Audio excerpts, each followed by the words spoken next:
ঈশ্বর, ওইটা কি রে বলাই? উনি কেতু। কে তুমি? ব্রাহ্মণ, নাম কালীপদ মুখুজ্জে।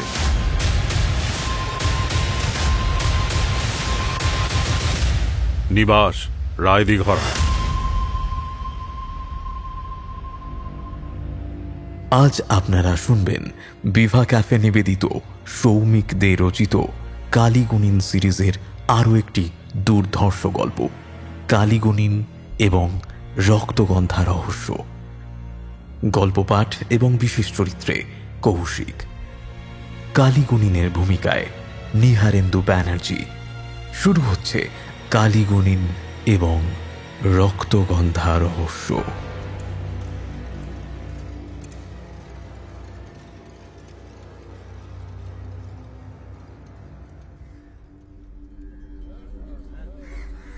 বৃদ্ধ পরাণ চাটুর্যে ভয়ার্ত চোখে চতুর্দিকে একবার লক্ষ্য করে নিয়ে চাপা কণ্ঠে কইল, যাই বলো, আমার কিন্তু মনে হয় এ নিশ্চয়ই কোনো রাক্ষসে আকৃতির সরীসৃপ জাতীয় কিছু একটার কাজ, না হলে এমন সর্বনাশা দেহ বল আর কার?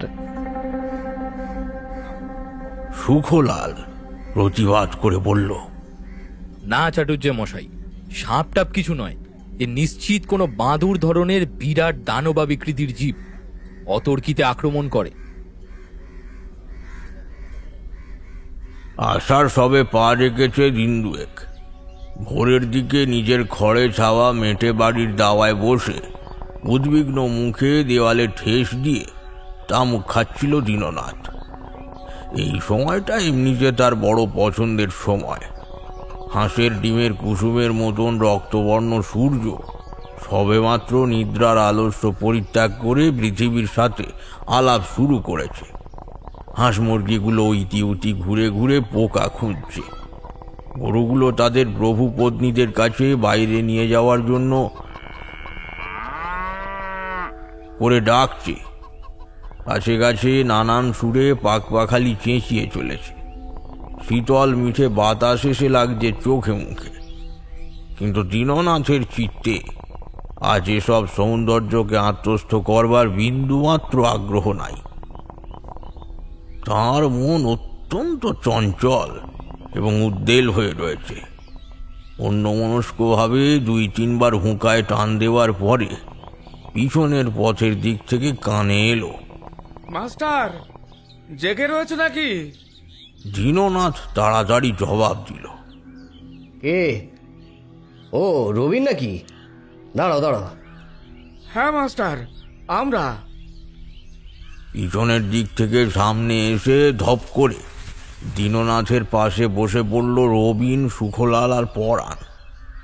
রবিন চণ্ডীতলা স্কুলের কেরানি, বয়সে আন্দাজ 40-এর ওপরই, অর্থাৎ দীননাথের প্রায় সমবয়সী, কৃষ পরিশ্রমী গড়ন। সুখলাল মুর্মু হল রটন্তী গাঁয়ের চৌকিদার, বয়সে এদের চাইতে বছর 10-এর প্রবীণ। আর পরাণ চাটুর্যের কি যেন একটা ব্যবসা রয়েছে। এনার বয়স ওই 65-র ঊর্ধ্বেই হওয়া সম্ভব, 75ও হতে পারে। তাদের বসার ধরন দেখে দীননাথ চিন্তিত স্বরে কইল, বলি, ও রবিন, তোমরা আবার অমন চিত্তির করে বসে পড়লে কেন? ফের কি সংবাদ আনলে এই সকালে? হে মধুসূদন, আবার নাকি? হ্যাঁ মাস্টার, আবার। তুমি কিচ্ছুটি টের পাওনি রাতে? কিছুমাত্র না। ভগবান, আবার কোথা? ধন্যি ঘুম তোমার। ফের আফিম টেনে ঘুমিয়েছো নাকি? হ্যাঁ, ভোর রাত্রিরে আবার সেই রাক্ষস জেগেছিল। এইবারে আমতলি গাঁ, একটা গাছ একখানা চাল অব্দি আস্ত রাখেনি। আমতলির প্রায় অর্ধেকটাই তার পেটে গিয়েছে, সেই সাথে হরিহর আচার্যের বাড়িখানাও। তা তুমি কিছুটি ঠাহর পাওনি? কালকে অনেকক্ষণ ধরে মাটি কেঁপেছিল। আলো ফুটতেই আমরা সখানের লোকজন জড়ো হয়েছে আমতলির পশ্চিমে। আগের গুলোর মতোই কত বড় গ্রামখানি যেন পলকের ঝঞ্ঝারে উড়ে গিয়েছে স্রেফ। এই বয়সে কইতে লজ্জা করে, কিন্তু ভয় আমার অন্তরাত্মা শুষ্ক হয়ে উঠছে চাটুর্যে মশাই। এই কোন দেশি অজানা আতঙ্ক এসে হাজির হলো আমাদের আমাদের সর্বনাশ করার জন্য। সেই প্রথমে জয়ন্তী গাঁ, তারপর ওই কেশবতলা, তারপরে এবার হলো গিয়ে ওই কি, আরে বলো না। ভীমনাথপুর। পরপর 3খানা বধিষ্ণু পল্লী এইভাবে এক রাত্রির মধ্যে নিশ্চিহ্ন হয়ে গেল মাস্টার। তুমিও তো দেখেছো জায়গাগুলো, তুমিই বলো। দেখে মনে হয় যেন রাতারাতি গ্রামগুলোর মাটি 10 হাত বসে গিয়েছে, ঘরবাড়ি ভেঙে টুকরো টুকরো হয়ে মাটিতে গেঁথে গেছে। জীবন্ত একখানাও প্রাণী অবশিষ্ট নাই। রাতের ওই তুফান আর ওই তার দোসর ভয়ানক ভূমিকম্প জীব জড় নির্বিশেষে উলটপালট করে কাদার পিণ্ডে পরিণত করেছে। আর আজ এই আমতলি গাঁ, সে দৃশ্য চোখে দেখা যায়। উল্টো দিকের থেকে সূর্যের আলো পড়ে জায়গাটাকে একেবারে যেন মহাশ্মশান মনে হচ্ছে। শুধুমাত্র অত বিশাল তছনছ হয়ে যাওয়া জায়গাটার ওপর দিয়ে হাজারে হাজারে পাখির দল আতঙ্কে ঘুরপাক খেয়ে চলেছে। কুকুরগুলো প্রাণ ভয়ে চেঁচামেচি করে চলেছে। তাদের ভয় দেখে মনে হচ্ছে তারা নিশ্চয়ই সেই জীবটাকে চোখে দেখেছে। এক নিঃশ্বাসে এতগুলি কথা বলে সুখলাল হাঁপাতে থাকলো। দীননাথের হাত কাঁপছিল। মুখোটা দাওয়ায় ঠেস দিয়ে রেখে বাকরুদ্ধ বক্তার কথার খেই ধরেই বলে উঠল, এতখানি বয়স হয়ে গেল, এই পাহাড়ি গ্রামগঞ্জের কোলে মানুষ হলেম আমরা, কিন্তু বাপ ঠাকুরদার মুখেও কখনো কখনো এমন অপয়া ভূমিকম্পের কথা শুনিনি, যা কিনা এতটুকু একটা ছোট পরিধির মধ্যেই জন্মায়, আবার সব ছাড়খাড় করে দিয়ে লমহার মধ্যে মিলিয়েও যায়।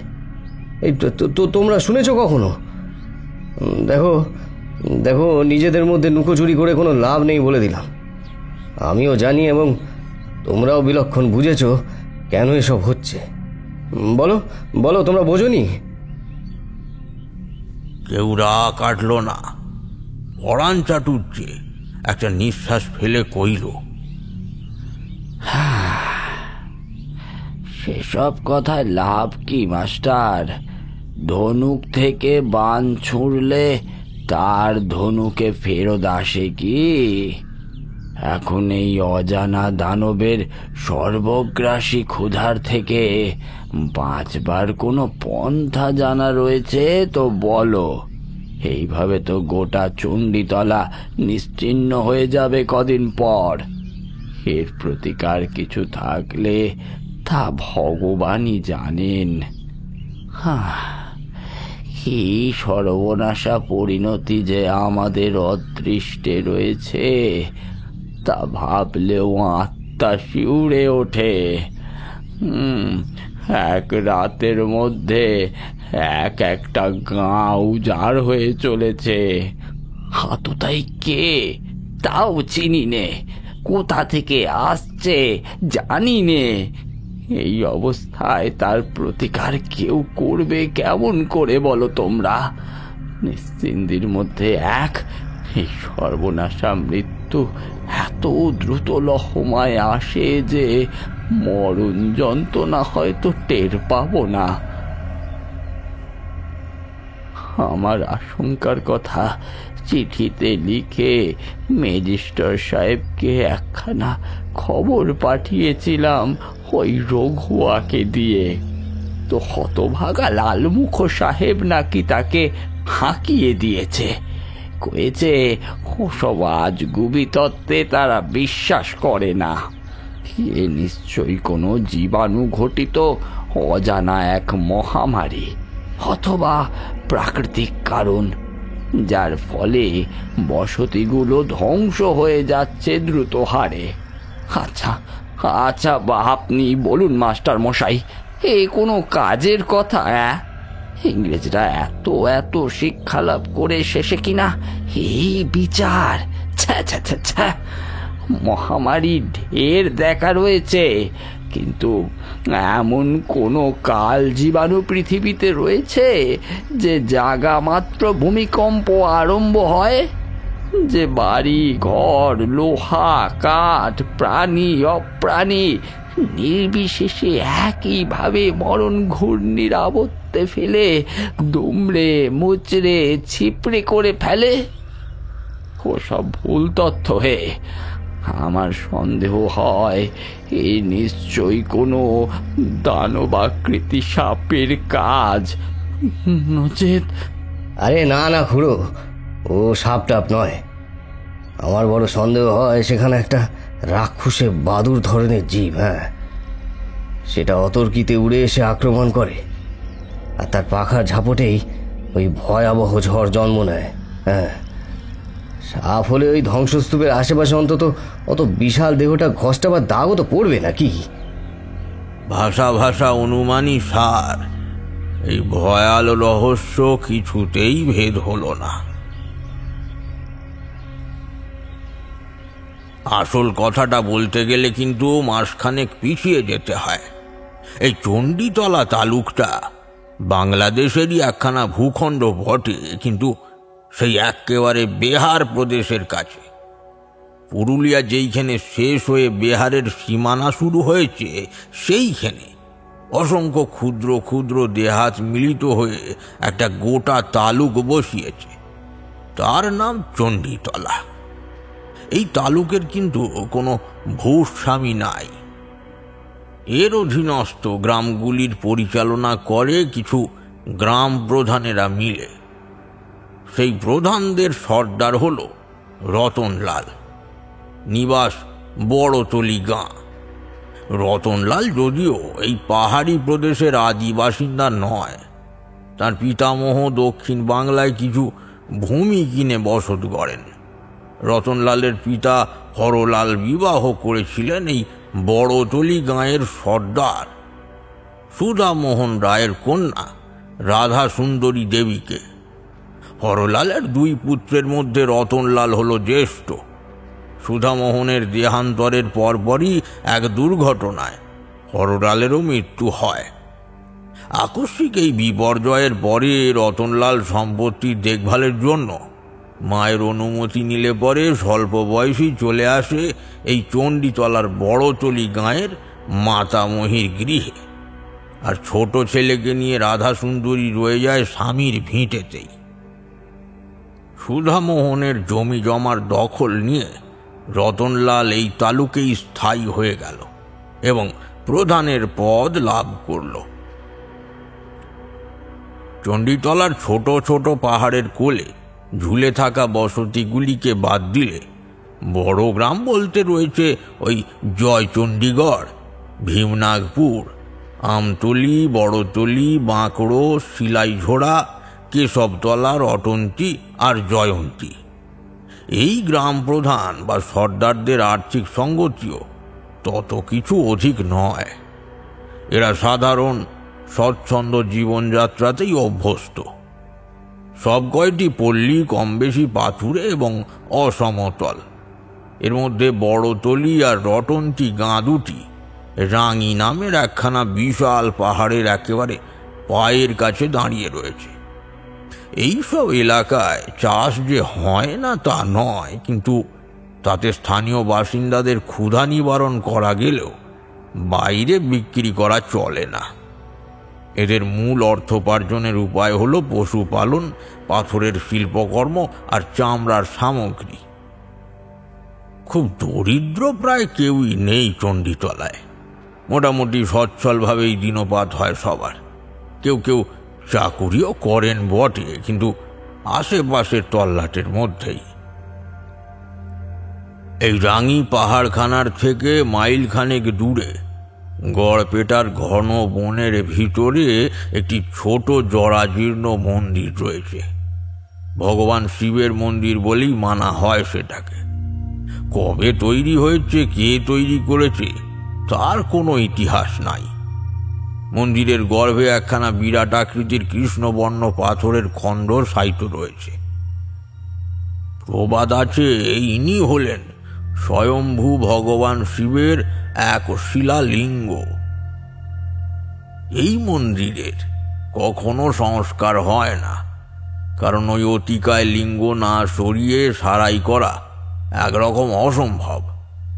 ইতিপূর্বে যে কয়বার সংস্কারের চেষ্টা হয়েছে ততবারই ওই প্রস্তর লিঙ্গকে অন্যত্র সরাবার চেষ্টা করা মাত্র অতি ভীষণ বজ্রপাতে সেই হতভাগ্যরা বেঘরে মারা পড়েছে। একবার সাহেবদের একটা দল এসেও এই একই চেষ্টা করেছিল এবং গোটা দলটা ভয়ঙ্কর বজ্রাঘাতে ছাই হয়ে গিয়েছিল। সেই থেকে আর কেউ এমন সাহস করেনি এবং ঘন বনের অন্ধকারে ভগবান একশিলা নিজেকে সমাহিত করে রেখেছেন অনন্তকাল ধরে। মাইল তিনেক দূরে চাঁদকাঠি পাহাড়ের নিচে একখানা রেলগাড়ির স্টেশন। সেইখানে খুব ভোরে, দুপুরে এবং সন্ধ্যার মুখে তিনখানি রেলগাড়ি দাঁড়ায়। ওই সন্ধ্যার সময় অবধি দুই একখানা ভাড়ার গোযান যদিও বা পাওয়া যায়, কিন্তু তারপরেই গোটা এলাকাটা একেবারে নিষ্প্রাণ নিষ্প্রদীপ হয়ে পড়ে। গাছে যখন পোকা লাগে তখন তা চোখে পড়ে এবং প্রতিরোধও করা যায়, কিন্তু যে পোকা ফলের অভ্যন্তরে আপনি পোকা জন্মায় সেই ফলের গায়ে কীট দংশনের চিহ্ন মাত্র থাকে না। ফলে বিপদ যে কতখানি ছড়িয়েছে তার আভাস মাত্র পাওয়া যায় না। এই তালুকেও তাই ঘটল। চণ্ডীতলার একেবারে উত্তরে প্রায় ৮-১০ বিঘে জমি নিয়ে বাস করত হিমু পালোয়ান।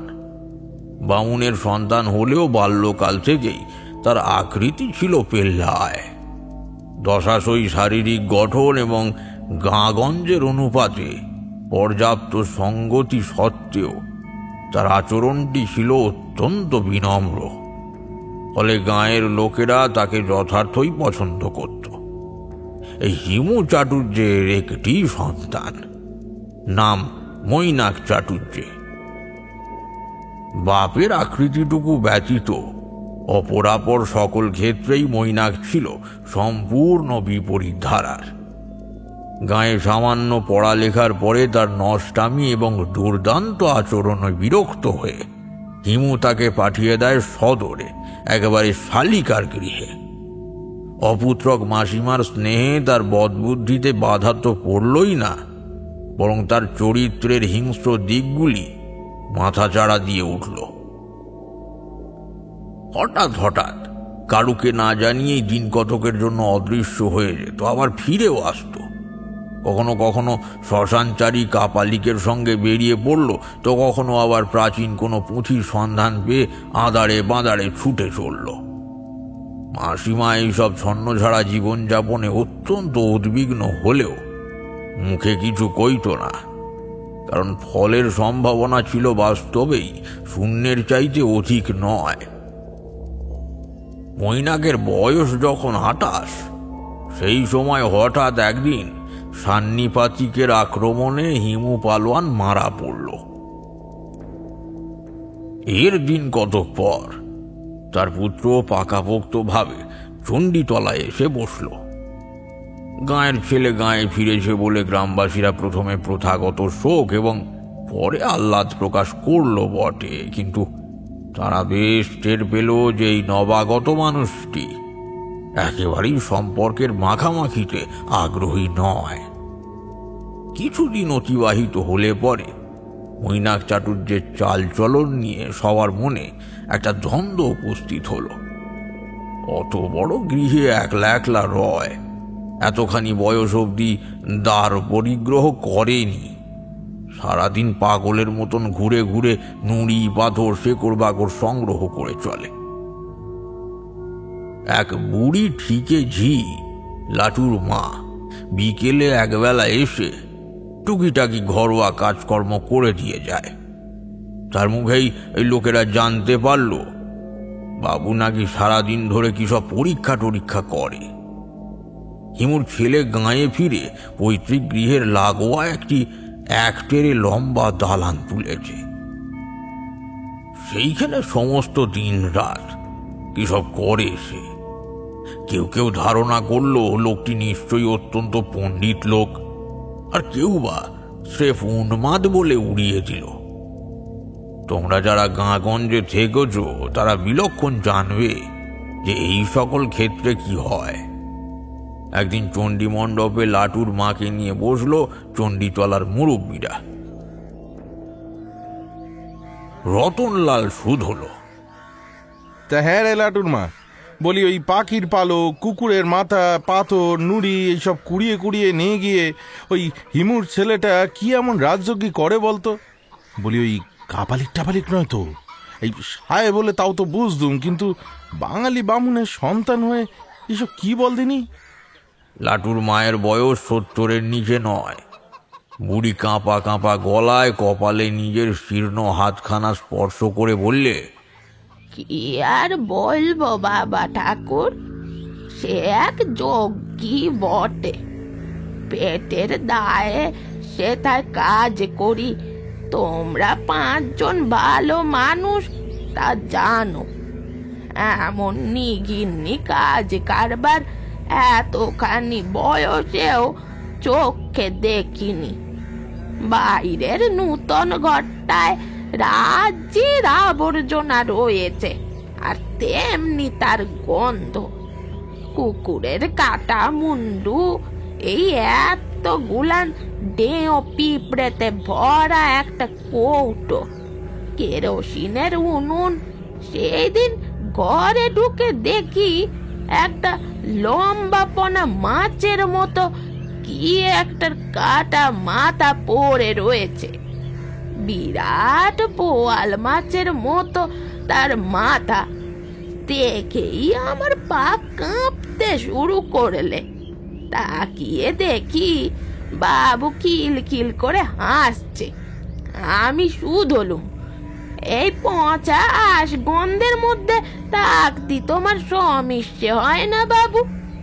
উত্তরে বাবু চাপা কণ্ঠে হেসে উঠে চিবিয়ে চিবিয়ে কইল, না, হয় না। ঘ্রাণ শক্তি ভগবানের দান। চোখের দৃষ্টি, কানে শোনার ভুল হতে পারে, কিন্তু গন্ধ কখনো ধোকা দেয় না।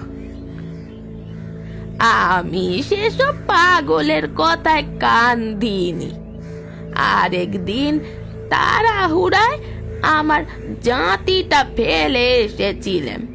তা মাঝপথে হঠাৎ খেয়াল হলো, তা আমি সন্ধ্যের মুখে ওই বাড়িতে গিয়ে দেখি তখন ওই নূতন দালানটা থেকে তেলবাতির আলো বেরুচ্ছে। আমি একটু উঁকি মেরে যা দেখলুম, তাতে বাবু যে সত্যি সত্যি পাগল তা পরিষ্কার বুঝলুম। দেখি দালানের ছাদের থেকে অনেকগুলো সুতো না দড়ি, ঠিক বুঝলুম না, কিছু একটা ঝুলিয়ে তাতে কয়েকখানা নুড়ি পাথর বেঁধে ঝুলিয়ে রেখেছে। ঝুলন্ত পাথরগুলো এদিক ওদিক নড়ছে, আর সেই দিকে যে বাবু ভূতে পাওয়ার মতো করে হেসেই চলেছে। বাবু হঠাৎ হঠাৎ একদিন বাইরে কোথায় যেন চলে যায়।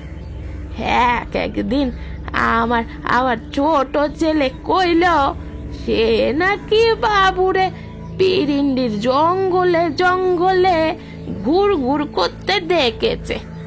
এইবারে তোমরা 5 জনে বলো আমি কিভাবে কষ্ট সয়ে কাজ করে চলেছি হোতায়।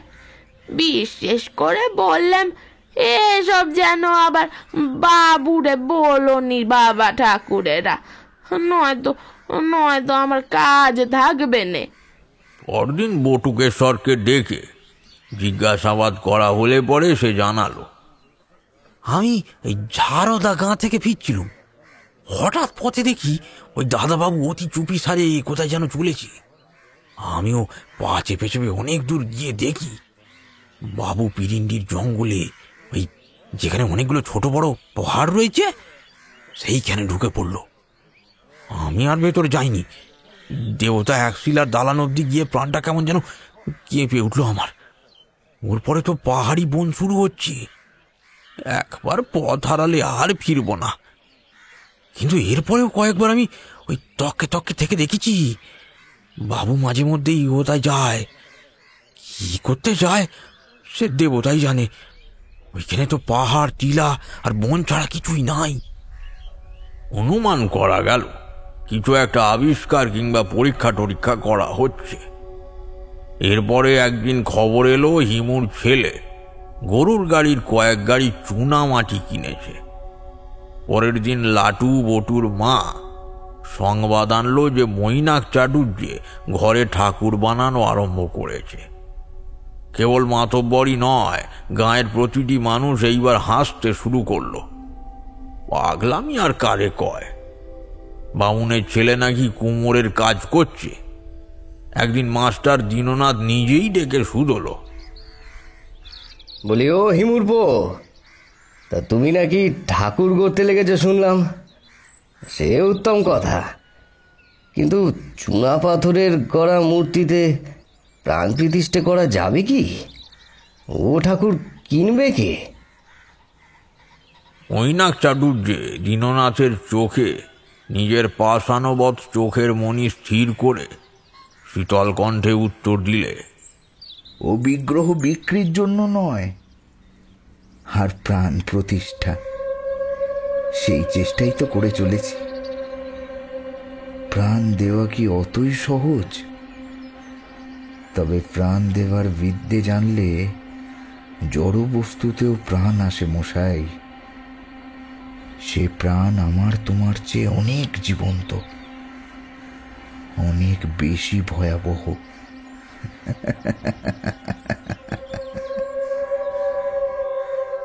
দুর্বোধ্য কথাগুলি বোধগম্য না হলেও সেই হাসির দাপটে দীননাথ ভীষণ চমকে উঠল। এমন হাড়ে ভয় ধরানো হাসি যে কেউ হাসতে পারে তা দীননাথ কখনো শোনেনি। লোকটি হয় উন্মাদ, নয়তো বড় বিপজ্জনক। ছোট চাটুর্যেকে নিয়ে পড়শিদের যত আগ্রহ বা সমস্যায় থাকুক তাতে কারুর ক্ষতি ছিল না, কিন্তু আসল সমস্যা শুরু হলো এর পরেই। একশিলা পাহাড়ের ওই পাশে রটন্তী গাঁয়ে একটা কুঁড়ে ঘরে মাথা গুঁজে দিন কাটায় মিনা বিবি। মিনার স্বামী বদরুদ্দোজা মজুর খাটতে গিয়ে খুব অল্প বয়সেই মারা পড়ে। ছেলে অসীমকে অনেক কষ্টে বড় করার পরে একদিন যখন সদরের সড়ক মেরামতির কাজ চলছে, তখন অসীম আর তার বউ সাকিনা সেই সরকারি তাঁবুতে জন খাটতে ঢুকে পড়ে এবং 3 দিনের মাথায় গভীর গর্তে পা পিছলে পড়ে তারা সমেত 8-10 জন মজুর প্রাণ হারায়। জীবনের আর কোনো উদ্দেশ্য বাকি না থাকলেও কেবলমাত্র ছোট্ট 2টি নাতি নাতনির মুখের দিকে চেয়ে বৃদ্ধা বেঁচে রইল। একদিন বিকেলের মুখে বৃদ্ধা মিনা বিবি এসে পাশের গাঁয়ের রতনলালের বাড়ি কাঁদতে কাঁদতে আছাড় খেয়ে পড়ল। ব্যতিব্যস্ত হয়ে জিজ্ঞেস করে জানা গেল তার নাতি নাতনি 2টি খেলতে গিয়ে আর বাড়ি ফেরেনি। রটন্তীর চতুর্দিকে খুঁজেও পাওয়া যায়নি। তা এই বৃদ্ধার প্রতি প্রত্যেকের মনেই একটা করুণা ছিল। রতন তড়িঘড়ি এখানে ওখানে লোক পাঠিয়ে দিল এবং সন্ধ্যার সময় বাকিরা ভগ্নদূত হয়ে ফিরে এলেও দারবান সত্যবান এসে খবর দিল বিকেলের একটু আগে কাঠুরে গোবিন্দ নাকি রটন্তী গাঁ পেরিয়ে গড়পেটা বনের কাছে মিনা বিবির নাতিদের সঙ্গে ছোট চাটুর্যেকে কথা কইতে দেখেছে। অন্য কারুর সম্বন্ধে এ কথা শুনলে কেউ তেমন একটা গা করত না হয়তো, কিন্তু মৈনাক চাটুর্যের চালচলন বড্ড ধোঁয়াচ্ছন্ন, বড্ড সন্দেহজনক। এই মানুষটা কতটা হানিকর তা না জানলেও সে যে খুব একটা সুবিধের নয় তা বুঝতে কারুর কোনো বাধা ছিল না। চণ্ডীতলার প্রধানেরা কিছুকালের মধ্যেই এসে হাজির হলো রতনলালের গৃহেতে। রতনলাল, চাঁদপাল রায়, কেশব নন্দী, কেশব ভট্টাচার্যী আর ওই হরিহর আচার্য, এই 5 প্রধান এবং তাদের পিছনে পিছনে বহু উৎসুক গ্রামবাসীদের দল রওনা দিল পার্শ্ববর্তী গাঁ রতন্তীর পানে। হিমু চাটুর্যের গৃহের দেউড়িতে দাঁড়িয়ে কিঞ্চিত ইতস্তত করে রতন দরজার শিকলি ধরে নাড়া দিল। সামান্য সময় পরেই ভারী কাঠের কপাট খুলে ছোট চাটুর্যে বাইরে এসে দাঁড়ালো। এতগুলি মানুষকে এই অসময়ে একত্রে জটলা করতে দেখে বিস্মিত হয়ে শুধল। এ কি, কিছু হয়েছে নাকি? এত লোকজন, ব্যাপারখানা কি? হয়েছে কি, আমরা এই মিনা বিবির নাতি নাতনি দুজনকে খুঁজে পাচ্ছি না সেই বিকেল থেকে। তাই ভাবলাম যদি ঘুরতে ঘুরতে এদিকটাই এসে পড়ে। আর আমি অমনি তাকে খপ করে ঘরে আটক করে রাখবো, তাই তো? আহা, তা নয়। তুমি দেখেছো কি তেমন কাউকে, তাই বলো। আজ্ঞা না, পরের ঘরের ছোট ছোট শিশুদের আটকে রাখা আমার কাজ নয়। আপনারা আসুন, আমার বিস্তর কাজ রয়েছে। আচ্ছা চাটুর্যে, তুমি তো বাছা এই গায়ে কাউকে চেনো না, তুমি বুঝলে কি করে যে মিনার নাতি নাতনি দুটি শিশু না ধারী? আচার্যি মশাই তো সে কথা তোমাকে একবারও কয়নি। তাছাড়া আজকে একজন বিকেলে তোমাকে ওদের সাথে কথা কইতে দেখেছে, সে কথা জানো? হ্যাঁ, কয়েছি তো। তাতে কি প্রমাণ হয় আমি বাচ্চা দুটিকে হরণ করেছি? কি প্রমাণ হয় আর কি হয় না তা ভগবানই হয়তো ভালো জানতেন। এই মারমুখী আচরণের পর লোকজন হয়তো ফিরেই যেত, কিন্তু হঠাৎ লোকজনের গুঞ্জনকে ছাপিয়ে কানে ভেসে এলো বাচ্চাদের কণ্ঠস্বর। আর তা কানে আসা মাত্রই মিনা বিবি ডুকরে উঠল। তোরা হয়তো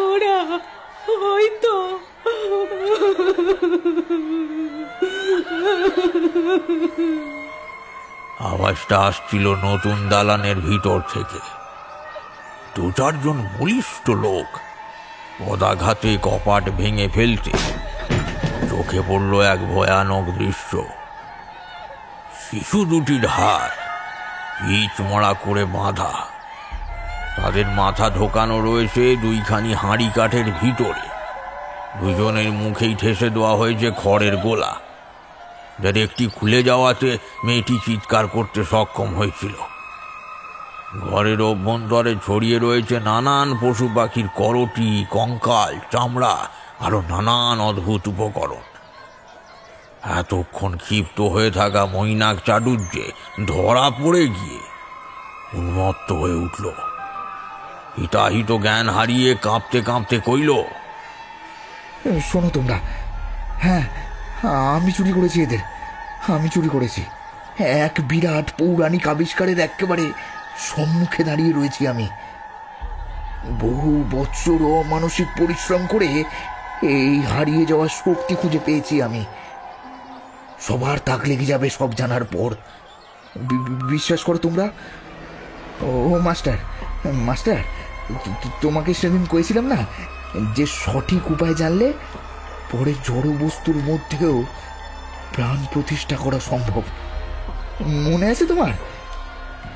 আজ সেই উপায় আমি পেয়েছি। ঝড় ঝাপটা, আকাশ বাতাস সবকিছুতেই প্রাণ ভরে দেওয়া যায়। শুধু তার জন্য চাই অপর একটি জীবন। বিশ্বাস করো, এই প্রথা আজকের নয়, ইতিহাস সাক্ষী। সড়ক থেকে প্রাচীর, সেতু থেকে সুড়ঙ্গ, সবকিছু নির্মাণের পূর্বে আগে নরবলি দেওয়া হতো। সেই প্রেতাত্মার থেকে জীবন পেত ওই সকল জড় বস্তু। সেই হিসেবে এই দুটি ভিখিরি প্রায় শিশুর জীবনের মূল্য কত? একখানা অচল পয়সার অধিক নয়। আমার কাজ বিঘ্ন ঘটালে সব ছাড়খাড় করে দেব আমি। কানা করিও মূল্য নাই এমন দুইখানি শিশুর বাচ্চা মরায় ইতর বিশেষ নাই। এর বদলে বরং আমি এই বুড়িকে অনেক অনেক। রটন্তি গাঁয়ের কামার গঙ্গাধর এই পাষণ্ডের ধৃষ্টতা আর সহ্য করতে না পেরে হাতের ছড়িখানা দিয়ে সজোরে প্রহার করল। উপস্থিত লোকেরা এই বাতুলের স্পর্ধা দেখে এমনি ভিতরে ভিতরে ফুঁসছিল। এইবার গঙ্গাধরের ছড়ির আঘাত তাদের ক্রোধানলে ঘৃত সিঞ্চন করল। ওই করে চিৎকার করতে করতে কেউ মুষ্টাঘাত, কেউ পদাঘাত করে শয়তানটাকে ধরাশায়ী করে ফেলল। প্রচণ্ড আর্ত চিৎকার এবং ক্রুদ্ধ মানুষের আস্ফালনের মধ্যে শিশু দুটিকে বন্ধনমুক্ত করে বাইরে নিয়ে আসা হলো। শরীরে একরাশ বেদনা নিয়ে গোঙাতে গোঙাতে টলতে টলতে ঘরে ঢুকে আগল দিল ছোট চাটুজ্জে। সবাই মিলে সবে মাত্র চাটুজ্জেদের বসত জমিটুকুই পার করেছে কি করেনি একটা অস্ফুট চিৎকারে ঘাড় ঘুরিয়ে দেখল সর্বনাশ উপস্থিত হয়েছে। দালানের ভিতরের অংশ দাউ দাউ করে জ্বলছে। দৌড়ে এসে জানলায় মুখ বাড়িয়ে দেখা গেল ছোট চাটুজ্জে নিজেই অপমানের দংশনে নিজের গৃহে আগুন ধরিয়ে দিয়েছে। তার শরীরেও আগুনের ছোঁয়া লেগেছে, কিন্তু কি আশ্চর্য, অন্য অন্য অগ্নিদগ্ধদের মতো সে ছটফট বা ছুটোছুটি করছে না, চিৎকারও করছে না, বরং জানলার গড়াত ধরে মৃত্যু শীতল হিংস্র দৃষ্টিতে সে রয়েছে বাইরের ভিড়টার দিকে। সে ভয়ানক চাহনি দেখলে প্রাণ উড়ে যায়। তার গোটা শরীরে রক্তের ধারা বয়ে চলেছে, পোশাক আশাকে আগুন ছড়িয়ে পড়েছে, মাথার কোঁকড়ানো চুলের রাশি পুড়ে গিয়ে ব্রহ্মতালু দেখা যাচ্ছে। কাল সর্পের ন্যায় আঙুলগুলি চেপে বসেছে জানলার গড়াতে, আর দক্ষিণ হস্তের তর্জনীটি উঁচিয়ে রয়েছে বাইরের দলটার দিকে। মৈনাক চাটুজ্জে হঠাৎ উন্মত্তের মতন খলখল করে হেসে উঠল, যে হাসি একমাত্র কোনো পাগলেই তার মৃত্যুকালে হাসতে পারে। তারপর ক্লিষ্ট ক্ষীণ স্বরে তাদের উদ্দেশ্যে সে বলে উঠল, মূর্খের দল, তোরা ভেবেছিস ওই কাঙাল শিশু দুটোকে কেড়ে নিলেই আমার যোগ্য পণ্ড হয়ে যাবে, তাই না? আমার আবিষ্কার বিনষ্ট হয়ে যাবে, তাই তো? মহামূর্খ তোরা! আমার দানব জাগছে, প্রাণঘাতী রূপে জেগে উঠছে সে। ওর শ্বাস প্রশ্বাসের ধ্বনি টের পাচ্ছি আমি।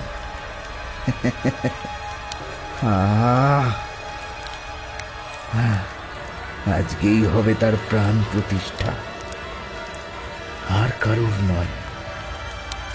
আমার নিজের জীবন বায়ু দিয়েই আমি তাকে জাগাবো। তার মারণ শক্তির মোকাবেলা করা কোনো মানুষের সাধ্য কি? তোদের নষ্ট বুদ্ধি আজ তোদের সাক্ষাৎ সমন ডেকে আনলো। দরজায় আগল দিয়ে বসে থাক, মাটির তলায় লুকিয়ে বসে থাক, স্বর্গ মর্ত রসাতল যেথায় সুখী আত্মগোপন কর।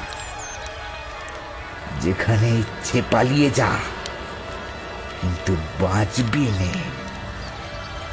আমার পাঠানো জমদূত তোদের ঠিক খুঁজে নেবে, সব ছাড়খাড় তছনছ লন্ডভন্ড করে দেবে হেলায় ফেলায়। ও দেখতে পায় না, শুনতেও পায় না, শুধু গন্ধ পায়। গন্ধ কখনো ধোকা দেয় না। বড় ভয়ানক গন্ধ, বড় ভয়ানক গন্ধ। বড় ভয়ানক গন্ধ।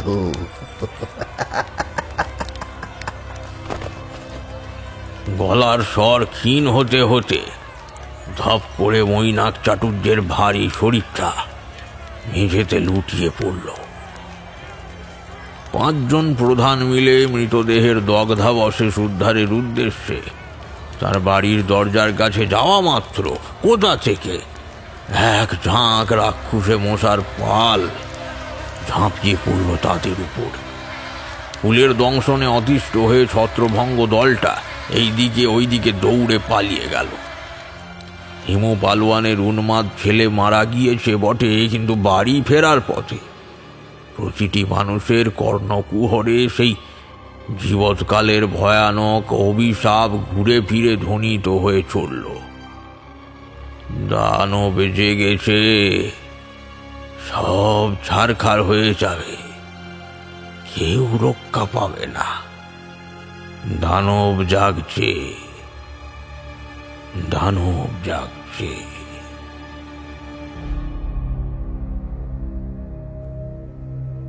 ছোট চাটুর্যের দণ্ডবিধান সকলেই চেয়েছিল, কিন্তু মরণ কামনা কেউই করেনি। তার অপঘাত মৃত্যুতে কেউই বিশেষ খুশি হয়নি, কিন্তু যে আত্মঘাতী হয় তার মৃত্যু রোধ করবে কে? কাজেই 2 দিনেই এই আলোচনার প্রাবল্য কমে গেল, কিন্তু মুখ ফুটে না কইলেও সকলেরই মনের মধ্যে একটা অস্বস্তি লুকিয়েছিল। পাগলাটে ওই মানুষটি মরণকালে কিসের জোরে কথাগুলো বলল? কোন দানব জাগতে চলেছে? আর সে কিসের পরীক্ষা করত ঘরে? অপঘাতে যারা নিপাত হয় তাদের পরিণতি নিয়ে লোক সমাজে একটা ধোঁয়া ধোঁয়া ধারণা রয়েছে। কেউ ভাবে মৃত্যু স্বাভাবিক না হলে প্রেতাত্মা মুক্ত হয় না। কেউ ধারণা করেন প্রেতাত্মা থাকলেও তাদের জীবিত প্রাণীর ক্ষতির সাধনের শক্তি থাকা সম্ভব নয়। আবার কারু কারু মতামত অনুযায়ী ওইসব আত্মা টাত্মা দুর্বল হৃদয়ের কষ্ট, কল্পনা মাত্র। এক এক ধর্মে এক এক জাতিতে ভিন্ন ভিন্ন ধারণা, কিন্তু একটু তলিয়ে দেখলে লক্ষ্য করা যায় বহু বহু দূরত্ব, বহু পার্থক্য সত্ত্বেও পৃথিবীর প্রত্যেকটি প্রদেশের প্রতিটি জনজাতির মধ্যে এই অপঘাতের অপপরিণতির কথা কিন্তু বলা রয়েছে।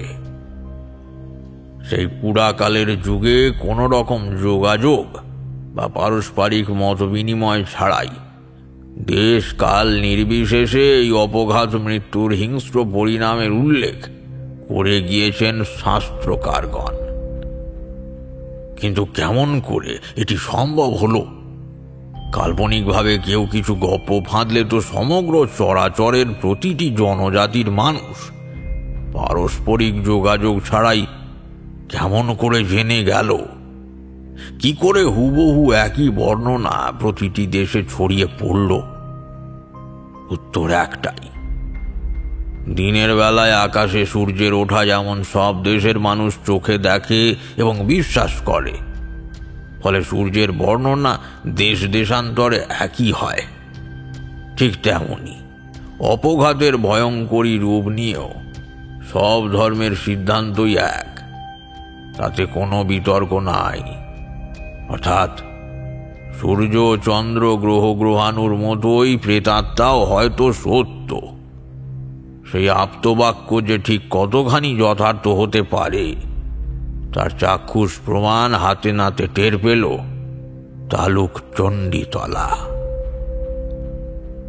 যেই দিনের কথা বলছি সেই দিন ছিল বাংলা বৎসরের প্রথম দিন। সারাদিন বাঙালি নিয়ম মেনে গোটা গাঁয়ের বাড়িতে বাড়িতে আমের পাতা ঝোলানো হয়েছে, পাটকাঠির আঁটি জ্বালানো হয়েছে, গরুকে পূজাও করা হয়েছে। বিকেলে জয়ন্তী গাঁয়ের প্রধান চাঁদপাল রায়ের উদ্যোগে ছোটখাটো একটা গ্রামীণ জলসার আয়োজন করা হয়েছিল, ওই অন্যান্য বছরের মতোই। লোকে কীর্তন এবং পালা গান শুনে একটু রাতের দিকে যে যার গৃহাভিমুখে রওনা হলো। গ্রামগঞ্জে সব ক্ষেত্রে লোকজন দলবদ্ধভাবে যাতায়াত করে। সেসব ভারী আমোদের ব্যাপার।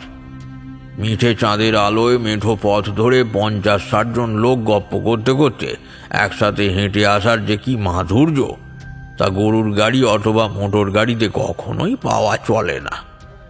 তা যাই হোক, এই দলগুলি যখন মোটামুটি জয়ন্তীর গণ্ডি পেরিয়ে অনেকটা দূরে চলে এসেছে, আচমকা বাতাস বইতে লাগলো।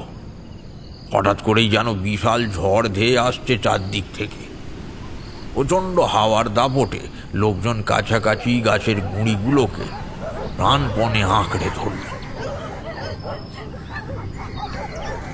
সমস্ত এলাকার পাখির দল, বানরের দল, কুকুর বিড়ালের দল একসাথে একযোগে ভয়ার্তভাবে আর্তনাদ করা শুরু করল। সেই মিশ্র আতঙ্কের চেঁচামেচি শুনে পথ ফিরতি মানুষগুলোর বুকের রক্ত জল হয়ে এলো একেবারে। আর ঠিক তখনই একটা কান ফাটানো শব্দের সঙ্গে সঙ্গে পায়ের তলার মাটি ভয়ঙ্করভাবে লাফিয়ে উঠে লোকজনকে 10 হাত দূরে ঠিকরে ফেলে দিল। যে যেখানে পড়েছিল সেইখানেই পড়ে রইল। ভীষণ ত্রাসে দিক বিদিক জ্ঞানশূন্য হয়ে যখন একে অপরের মুখের দিকে চাইছে, তখন আর একটা ঝড় এসে ঝাঁপিয়ে পড়ল এবং একটু পরেই সব থেমে গেল। এমন ঘটনা কেউ কখনো প্রত্যক্ষ করেনি। ফলে প্রতিটি মানুষই ভীত এবং আশ্চর্য হয়ে চারিদিকে তাকাচ্ছে।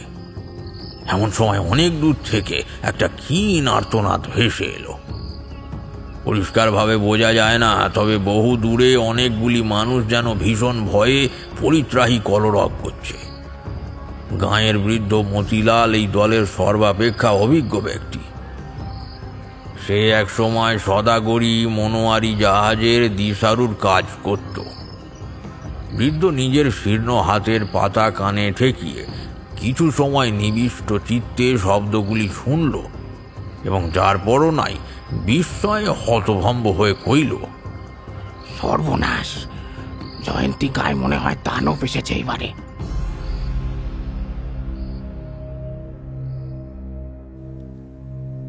সকালে প্রত্যেকেই হতবিহবল হয়ে দেখল জয়ন্তী গাঁয়ের দক্ষিণ পানে যেই দিকে চাঁদপাল প্রধানের বাড়ি, অর্থাৎ যেইখানটায় রাতে জলসা হচ্ছিল, সেই স্থানে বিঘের পর বিঘে জমি সেই প্রচণ্ড তুফানের আঘাতে লণ্ডভণ্ড হয়ে গিয়েছে।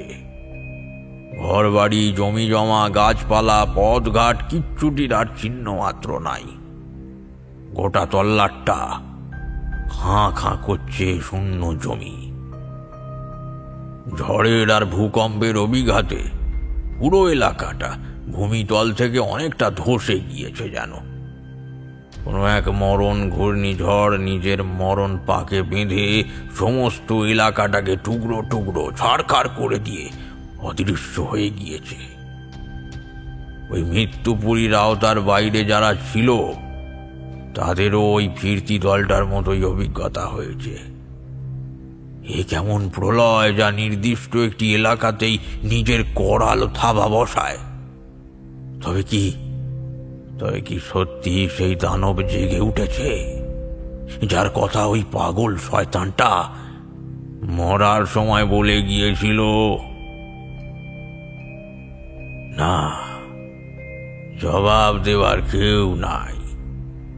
ওই অভিশপ্ত গাঁয়ের যারা সেই সাক্ষাৎ সমনকে হয়তো বা এক ঝলক দেখেছিল, তারা কেউই আর জীবিত নাই।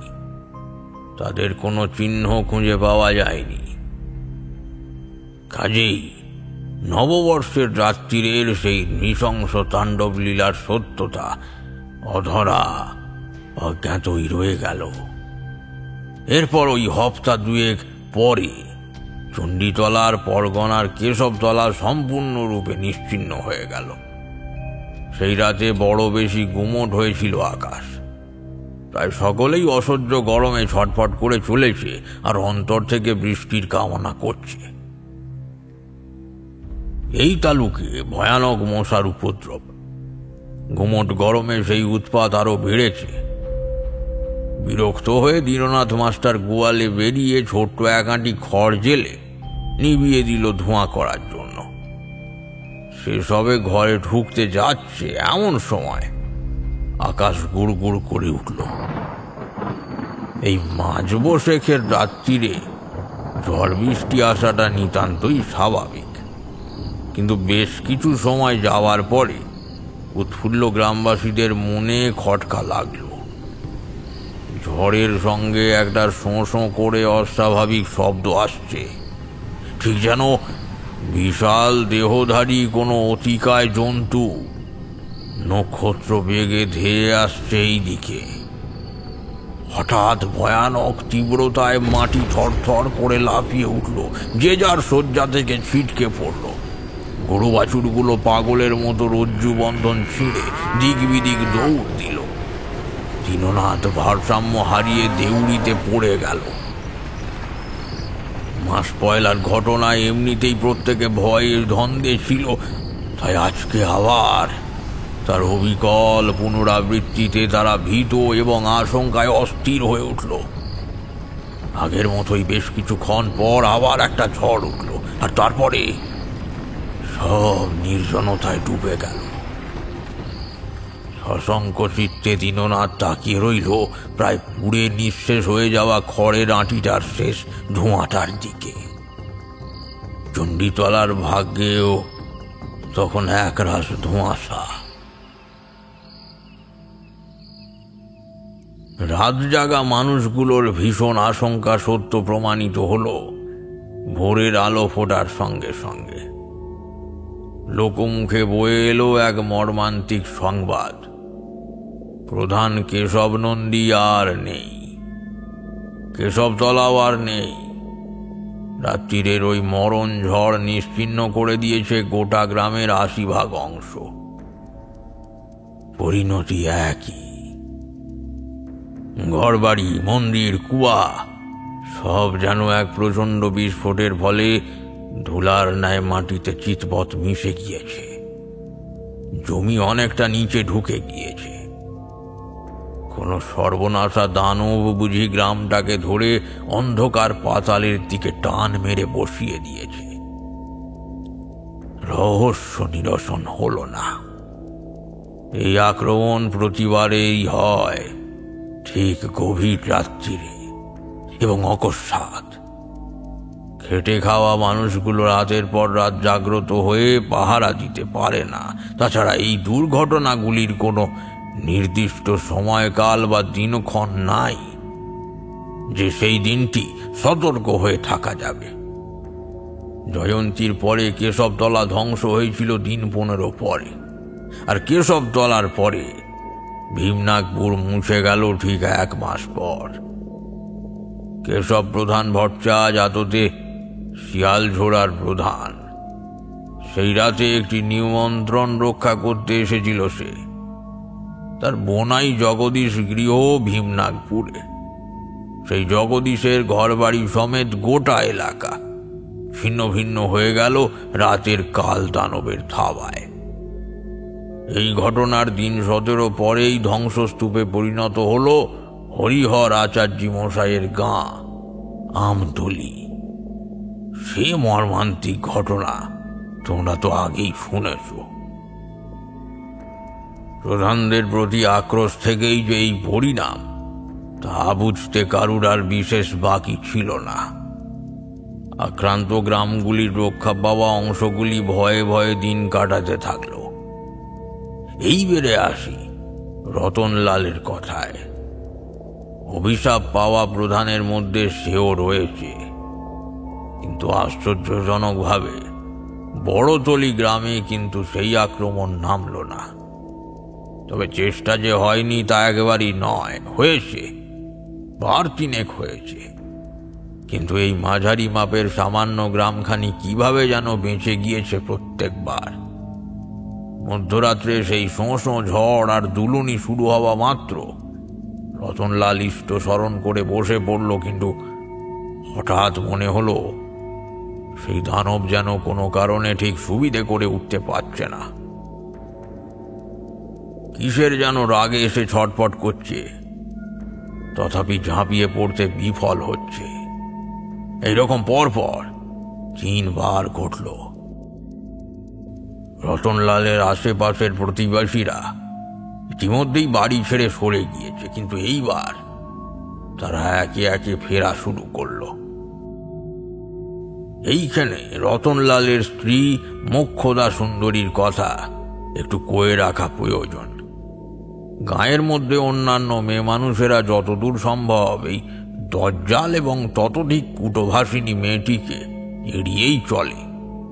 রতনলাল বাস্তবিকই একজন নিরীহ আর শান্তিপ্রিয় মানুষ, ফলে সে যদ্দূর সাধ্য মোক্ষদার মন জুগিয়ে চলার চেষ্টা করে চলে এবং মনে মনে এই কলহপ্রবণা স্ত্রীকে নিয়ে তার দুশ্চিন্তার অন্ত ছিল না। এই পরিস্থিতিতে একদিন বড়তলির বাড়িতে এসে উঠল রতনলালের ছোট ভাই। স্বভাবতই এহেন টালমাটাল সময়ে দেবরটিকে আতিথ্য গ্রহণ করতে দেখে মোক্ষদার আগে একেবারে ফেটে পড়ল। আড়ালে স্বামীকে ডেকে কইল, এই হতভাগা কি আর সময় পেল না দাদার বাড়িতে ঠাঁই নেবার? তা কয়দিন থাকার মতলবে আসা হয়েছে কিছু শুনেছ? কি হচ্ছেটা কি? আসতে বল, শুনতে পাবে সে। শুনলি নে মা অসুস্থ হয়েছেন তাই? ও, তাই এই অকালে সংবাদ বয়ে এনেছেন উনি। শুনতে পেলেন তো ভারী ভয় পেলুম কি না। এই মোক্ষদা কারুকে উচিত কথা কইতে ছাড়ে না, হ্যাঁ, এই জেনে রেখো। চণ্ডীতলার এই বেপদের কথা আমি প্রথমেই তাকে কয়েছি, কিন্তু এত বড় একটা খবর শুনেও তার না রাম না গঙ্গা। একটু আশ্চর্য অব্দি হলে না সে, মুখে যেন একটু বাঁকা হাসিও দেখলুম। জুল জুল করে তাকিয়ে সে আমাকে কইল, ও তবে তো এইবার আপনাদের পালা। তুমি বেশ করে ভেবে দেখো দেখি একবার, এ তোমার ভাই তো, কতকাল তো চোখকেই দেখনি তারে। এখন চেহারা চরিত্রও নিশ্চয় বদলেছে, কিন্তু আমি অলপ করে বলছি এ কখনোই তোমার ভাই নয়। এ নিজ্ঞাত কোনো ভয়ঙ্কর লোক। কেমন ডিপ ডিপ করে চেয়ে থাকে, কেমন পাষাণের মতো গতর। কই তোমার মায়ের একখানা কিছু তো সঙ্গে আনলে না সে প্রমাণের জন্যে? এই অপয়া আপদটাকে যত শীঘ্রই সম্ভব কুলের বাতাস দিয়ে বেদায় করো। আমার কিন্তু একদম ভালো টেকছে না। সত্য বলতে কি, খটকা যে রতনেরও লাগেনি তা নয়, কিন্তু এই সন্দেহের লেশ মাত্র স্ত্রীর কাছে প্রকাশ পেলে আগুনে ঘৃতাহুতি দেওয়া হবে বই কি। তাই মনের দ্বিধা মনেই চেপে রাখল রতন। মনে হাজারো প্রশ্ন আছাড় খাচ্ছে। রটন্তী গাঁ আর তার নিজের বড়তলিতে কোনো কারণে এখনো বিপদ নামেনি, কিন্তু নামবে না তা তো বলা যায় না। রটন্তীর কামার গঙ্গাধর ব্যাপার বুঝে শয্যা গ্রহণ করেছে, ঘর থেকে বাইরে বেরুনো বন্ধ করে দিয়েছে, কিন্তু রতনলালকে গৃহবন্দী হয়ে থাকলে চলে না। আরেকটি প্রশ্নে রতনের চিত্তে শান্তি ছিল না।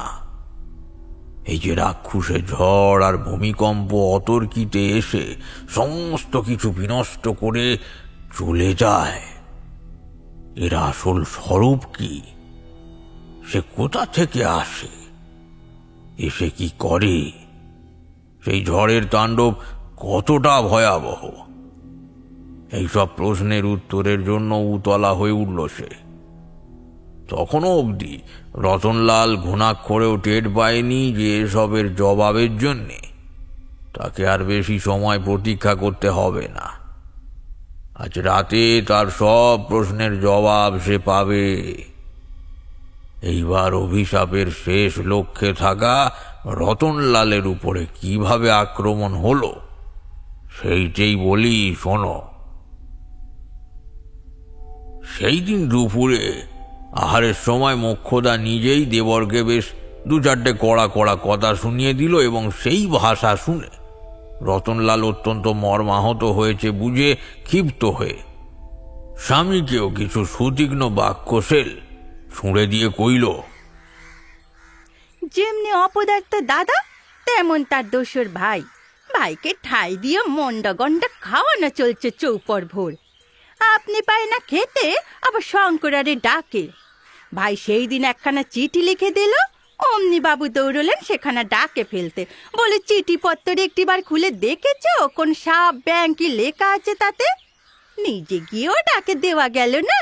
দাদাকে ঘর থেকে সরানোর কুমতলব আমি বুঝিনে ভেবেছ।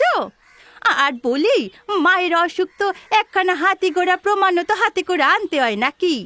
চিনিনি জানিনি, সাত জন্মে দেখিনি, হঠাৎ এসে কিনা আমি আপনার ভাই। মরণ মরণ আমার ভয়ের কপালে।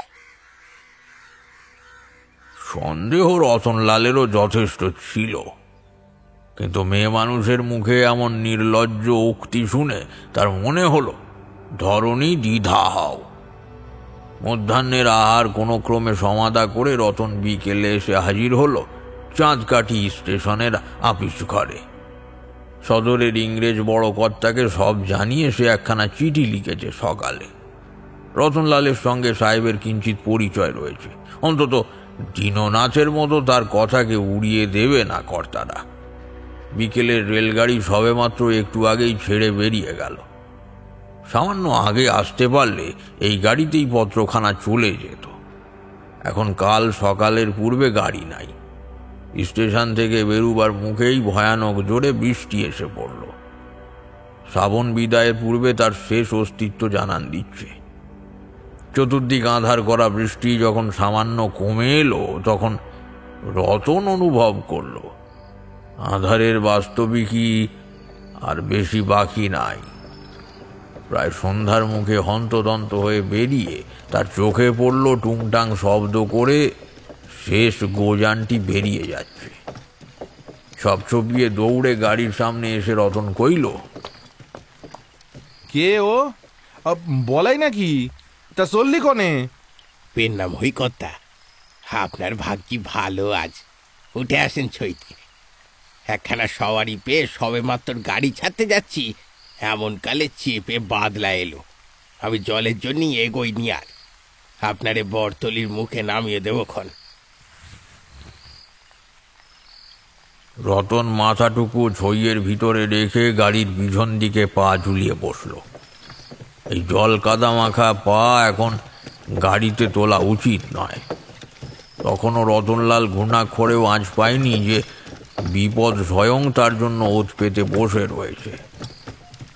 গাড়ি চলতে শুরু করলো এবং স্টেশনের চত্বর পার করে বাঁদিকে ঘুরে চাঁদকাঠি পাহাড়ের পাদদেশের জঙ্গলের মাঝখানের বড় পথটা যখন ধরল, ততক্ষণে মেঘ কেটে গিয়ে আবছা চাঁদ বেরিয়েছে।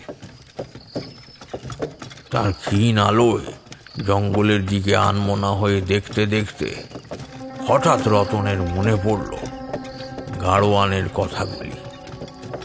বলরাম বলল সে নাকি সওয়ারি পেয়ে গাড়ি ছাড়বার উদ্যোগ করেছিল, কিন্তু সেই লোক তাহলে গেল কোথা? নিচু হয়ে ছইয়ের ভিতরে উঁকি মেরে রতন একটু অস্বস্তি বোধ করল। সেইখানে একটা অচেনা মুখ একেবারে নিশ্চুপ হয়ে অন্ধকারে গা মিশিয়ে সাদা চাদর মুড়ি দিয়ে বসে রয়েছে, কিন্তু তার স্থির চক্ষু দুটি আঁধারের ভিতর থেকে তীক্ষ্ণভাবে চেয়ে রয়েছে ওই রতনেরই দিকে। একটু অন্যরকম মনে হলেও রতন সেদিক থেকে মনকে ফিরিয়ে অন্য কথা চিন্তা করতে লাগলো। গাড়ি জলকাদা ভেঙে যখন জঙ্গল চেরা পথের মাঝ বরাবর এসেছে, হঠাৎ এক ঝলক দমকা হাওয়া সবেগে রতনের মুখে এসে লাগলো। ভালো করে তার কারণ উপলব্ধি করার আগেই ক্ষণিকের মধ্যে হু হু করে বাতাসের বেগ বাড়তে বাড়তে ঝড়ের রূপ নিতে থাকলো। চারপাশের গাছপালাগুলি মড়মড় শব্দে দুলছে, দূরে কোথাও ডাল মোটকে ভেঙে পড়ছে, বাসা ভাঙা পাখিগুলি পরিত্রাহী কলরব করছে। ওদিকে গুড়গুড় শব্দে মেঘ গর্জনের সঙ্গে আবার প্রচণ্ড বেগে থেমে যাওয়া বৃষ্টিটা সজোরে ঝাঁপিয়ে পড়ল। রতন মুখ বাড়িয়ে উপরের দিকে চেয়ে দেখল আকাশে আবার একরাশ অন্ধকার মেঘ জমেছে। চাঁদের অংশটুকু আবৃত হয়নি বটে, কিন্তু মাথার ঠিক উপরেই পুঞ্জীভূত সেই মেঘের ঘন কালো পিণ্ড যেন ধীরে ধীরে বড়, আরো বড় হয়ে চলেছে। সাঁই সাঁই করে একখানা শব্দ আসছে, যেন কেউ ভয়ানক জোরে সমস্ত শক্তি দিয়ে এই দিকেই দৌড়ে আসছে। গাড়োয়ান ভীষণ ভয়ে গায়ের জোরে গরুগুলোকে চাবুক হাঁকালো। অবলা জীব দুটি অস্বাভাবিক এই পরিস্থিতি পুরোদমে উপলব্ধি করেছে। প্রাণের ভয়ে ভয়ানক জোরে তারা ছুটতে শুরু করলো। পলকা গরুর গাড়িটা থরথর করে কাঁপছে। রতনের বুঝতে বাকি রইল না যে আজ তার দিন ফুরিয়েছে।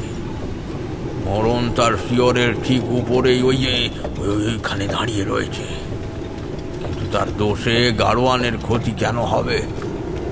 সে কম্পিত হৃদয়ে নারায়ণ স্মরণ করে অস্ফুট স্বরে চিৎকার করে উঠল, বলাই এক্ষুনি গাড়ি বাঁধ, আমি নামবো। গাড়োয়ানের তরফ থেকে একটা উত্তর এলো না। সে আর থামতে চাইলেও জীব দুটি দাঁড়াবে না। বলাই গাড়ি থামা এক্ষুনি, আমি নামবো। আমি বলছি এক্ষুনি থামা, নয়তো তুইও। রতনের মুখের কথা শেষ হওয়ার পূর্বেই এক অস্বাভাবিক অতিপ্রাকৃত দৃশ্য দেখে তার হৃদযন্ত্র একেবারে স্তব্ধ হয়ে গেল। তাদের ফেলে আসা রাস্তার একেবারে ওই মাথা থেকে গাছপালার উপর দিয়ে বাতাসে ভর করে ভেসে আসছে ওইটা কি?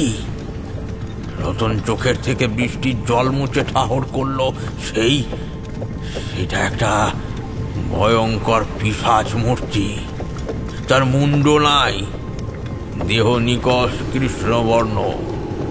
চাঁদের ফিকে আলোকে আঁধার করে দিয়ে সেই অতিকায় পিশাচ উড়ে এলো গরুর গাড়ির উপরের আকাশে।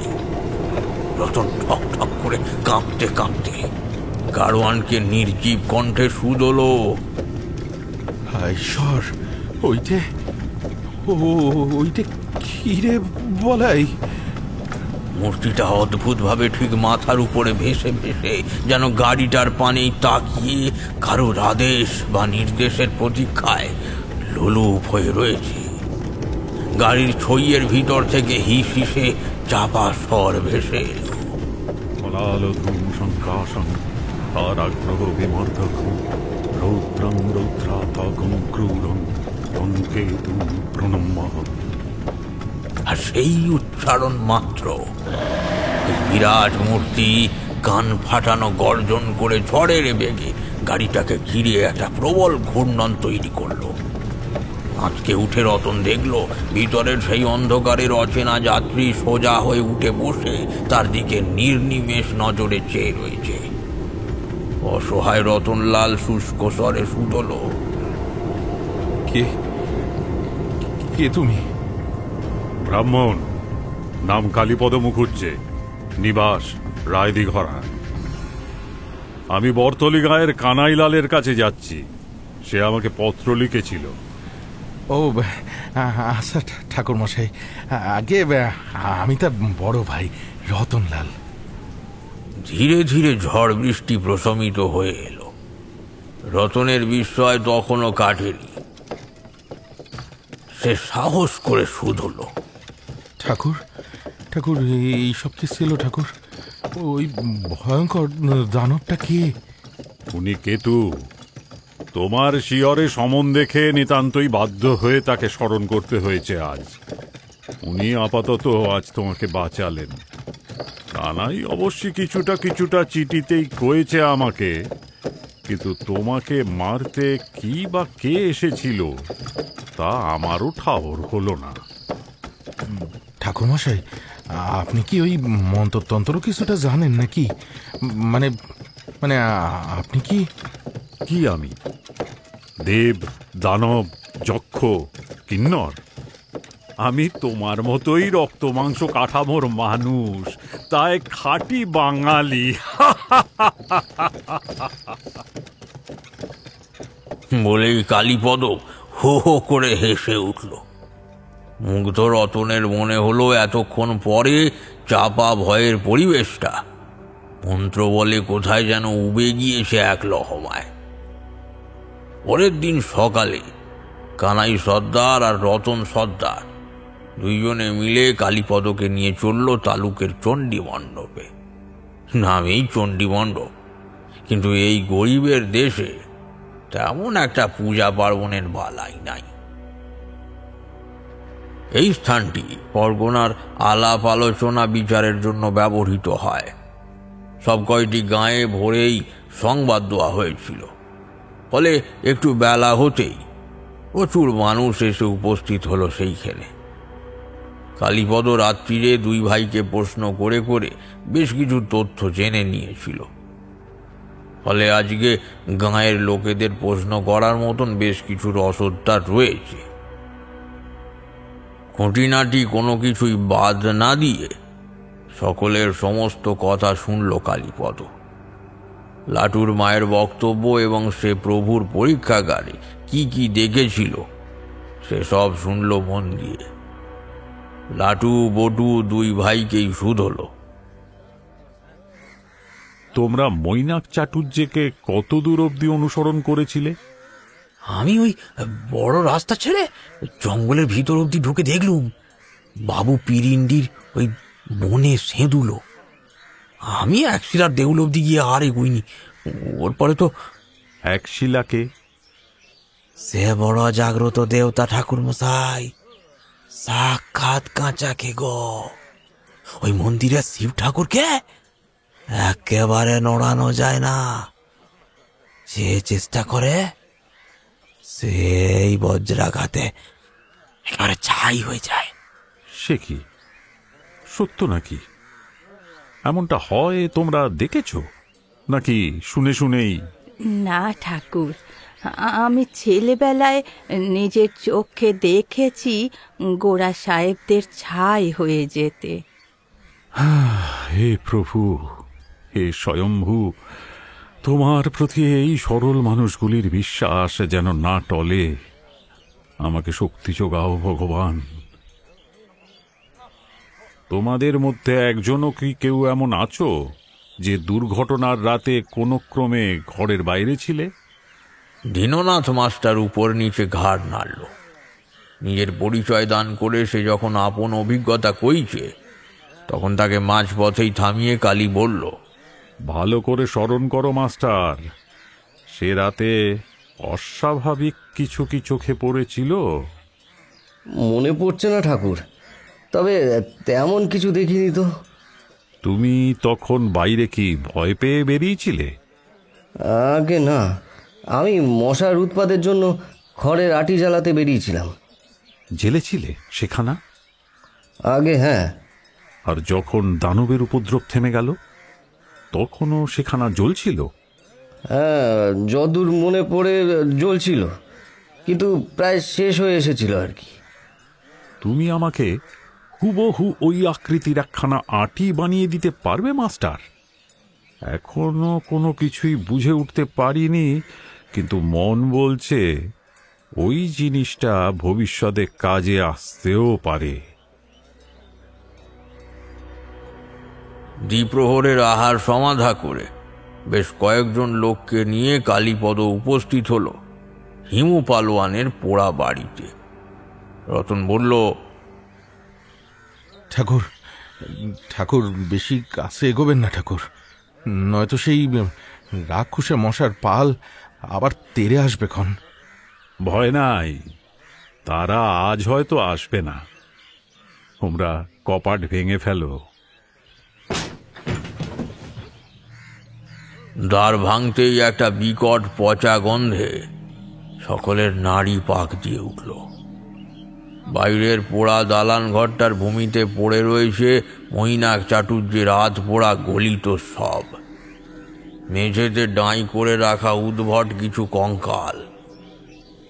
তার একখানা যে কুকুরের সেটা চেনা গেল, কিন্তু অপর একখানা অতিকায় মাছের মুন্ডুর মতন কি রয়েছে সেইটা কেউ চিনল না। কালীপদ সমুদ্রের এলাকার মানুষ, সে কঙ্কালটাকে দেখেই কইল, আরে কি আশ্চর্য, এই যে হাঙরের করটি। আরো বিভিন্ন আজে বাজে জিনিসে ঘরখানা ভর্তি হয়ে রয়েছে।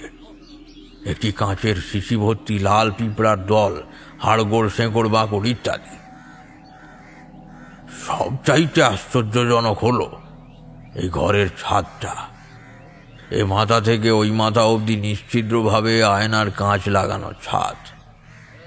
কিছুটা ওই দিনের আগুনের কালি ঝুলি মেখে গেলেও তাতে পরিষ্কার প্রত্যেকের মুখ দেখা যাচ্ছে। কড়িবর্গা কিচ্ছু নাই সেই ঘরে। নিটোল সেই ছাদের দিকে চেয়ে রতনের উদ্দেশ্যে কালীগুণিন কইল, দেখেছ, একটা কড়িবর্গাও নাই ঘরে। এই ঘরে যদি কেউ গলায় দড়ি দিতে চায় তবে দিতে পারবে না, তাই না? আমি হলেও পারতুম না। দীননাথ রতনের দিকে চেয়ে ভুরু নাচালো। রতনও হেসে ইশারায় বোঝালো যে সেও কিছুই বোঝেনি।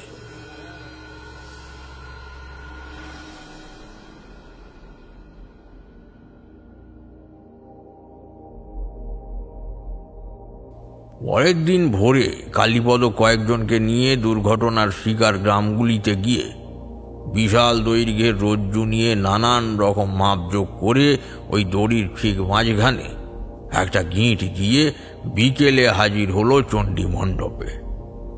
সেইখানে অনেকগুলি মানুষ আগ্রহের সঙ্গে জড়ো হয়েছে।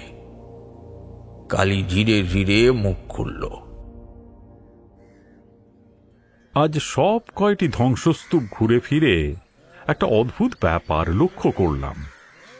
যতবার যতগুলি এলাকা নিশ্চিহ্ন হয়েছে তাদের পরিসর কিন্তু কম বেশি প্রায় অবিকল একই, আর প্রতিবারেই তার মধ্যস্থলে রয়েছে প্রধানদের বাড়িগুলো।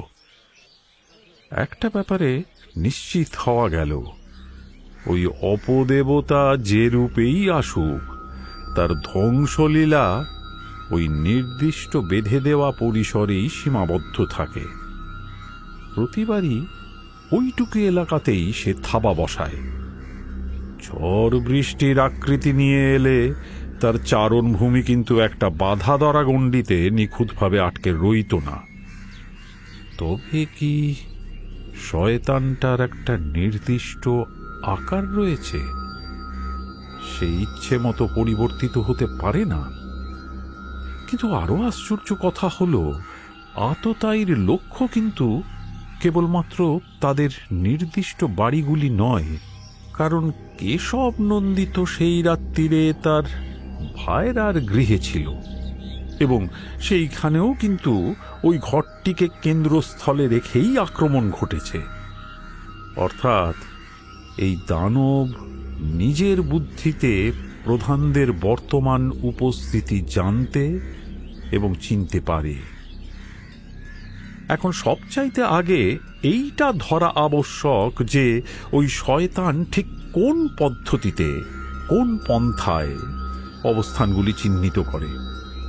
এইটে না জানলে কিচ্ছুটি করা যাবে না। তারপর গতকালের আরও একটা কথা রয়েছে। মৈনাক চাটুর্যে পরীক্ষার ঘরে ওই উদ্ভট প্রাণীগুলিকে জড়ো করেছিল কেন? এইখানে একটা বিরাট খটকা রয়েছে।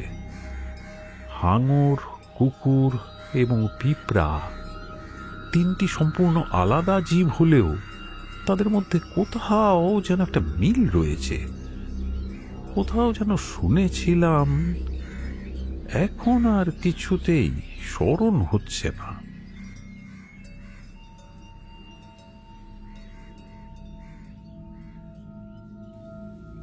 কানাইয়ের ঘরে বসে কালীগুণিন গভীর চিন্তায় নিমগ্ন হয়ে রইল। প্রশ্ন অনেকগুলোই অধরা। এই যে অজানা দানব অকস্মাৎ হাজির হয়ে গ্রামগুলিকে ছাড়খাড় করে দিয়ে চলে যায়, সে আক্রমণ করে কেমন করে? সে কি গ্রামেই লুকিয়ে থেকে সহসা আত্মপ্রকাশ করে? কি তার রূপ? ঝড়, ঘূর্ণি নাকি অন্য এমন কোনো অকল্পনীয় চেহারা যার অনুচর হিসেবে ঝড়, ভূমিকম্প এসব দেখা যায়, যাতে তাকে আড়াল করে রাখা যায়? সেই আসল রূপখানা একবার ধরতে পারলে তবেই না প্রতিরোধের উপায় ভাবা যাবে। সব প্রধানদের উপরে আক্রমণ হলেও রতন্তীর গঙ্গা কামার আর বড়তলার রতনলালের উপরে কিন্তু মৃত্যু নামেনি। কেন? চেষ্টা যে হয়নি তা নয়, কিন্তু সেই রাক্ষস সুবিধে করতে পারেনি। কেন? অন্যান্য আক্রান্ত এলাকার সঙ্গে এই দুইটি গাঁয়ের একটাই তফাৎ খেয়াল করেছে কালীপদ, আর তা হলো এই গাঁ দুটি একটা ছোট রাঙি নামের পাহাড়ের গোড়ায় অবস্থিত।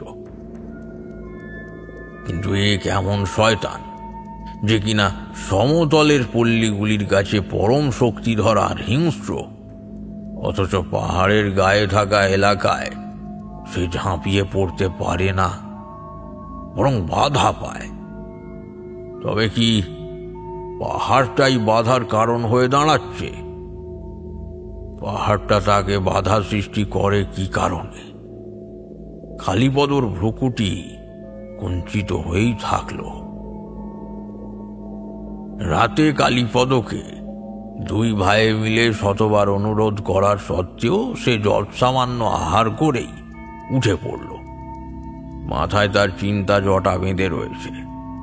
সেগুলির সমাধান না হলে পারে বড় ভয়ানক বিপদে গিয়ে আসছে ওই চণ্ডীতলার কপালে।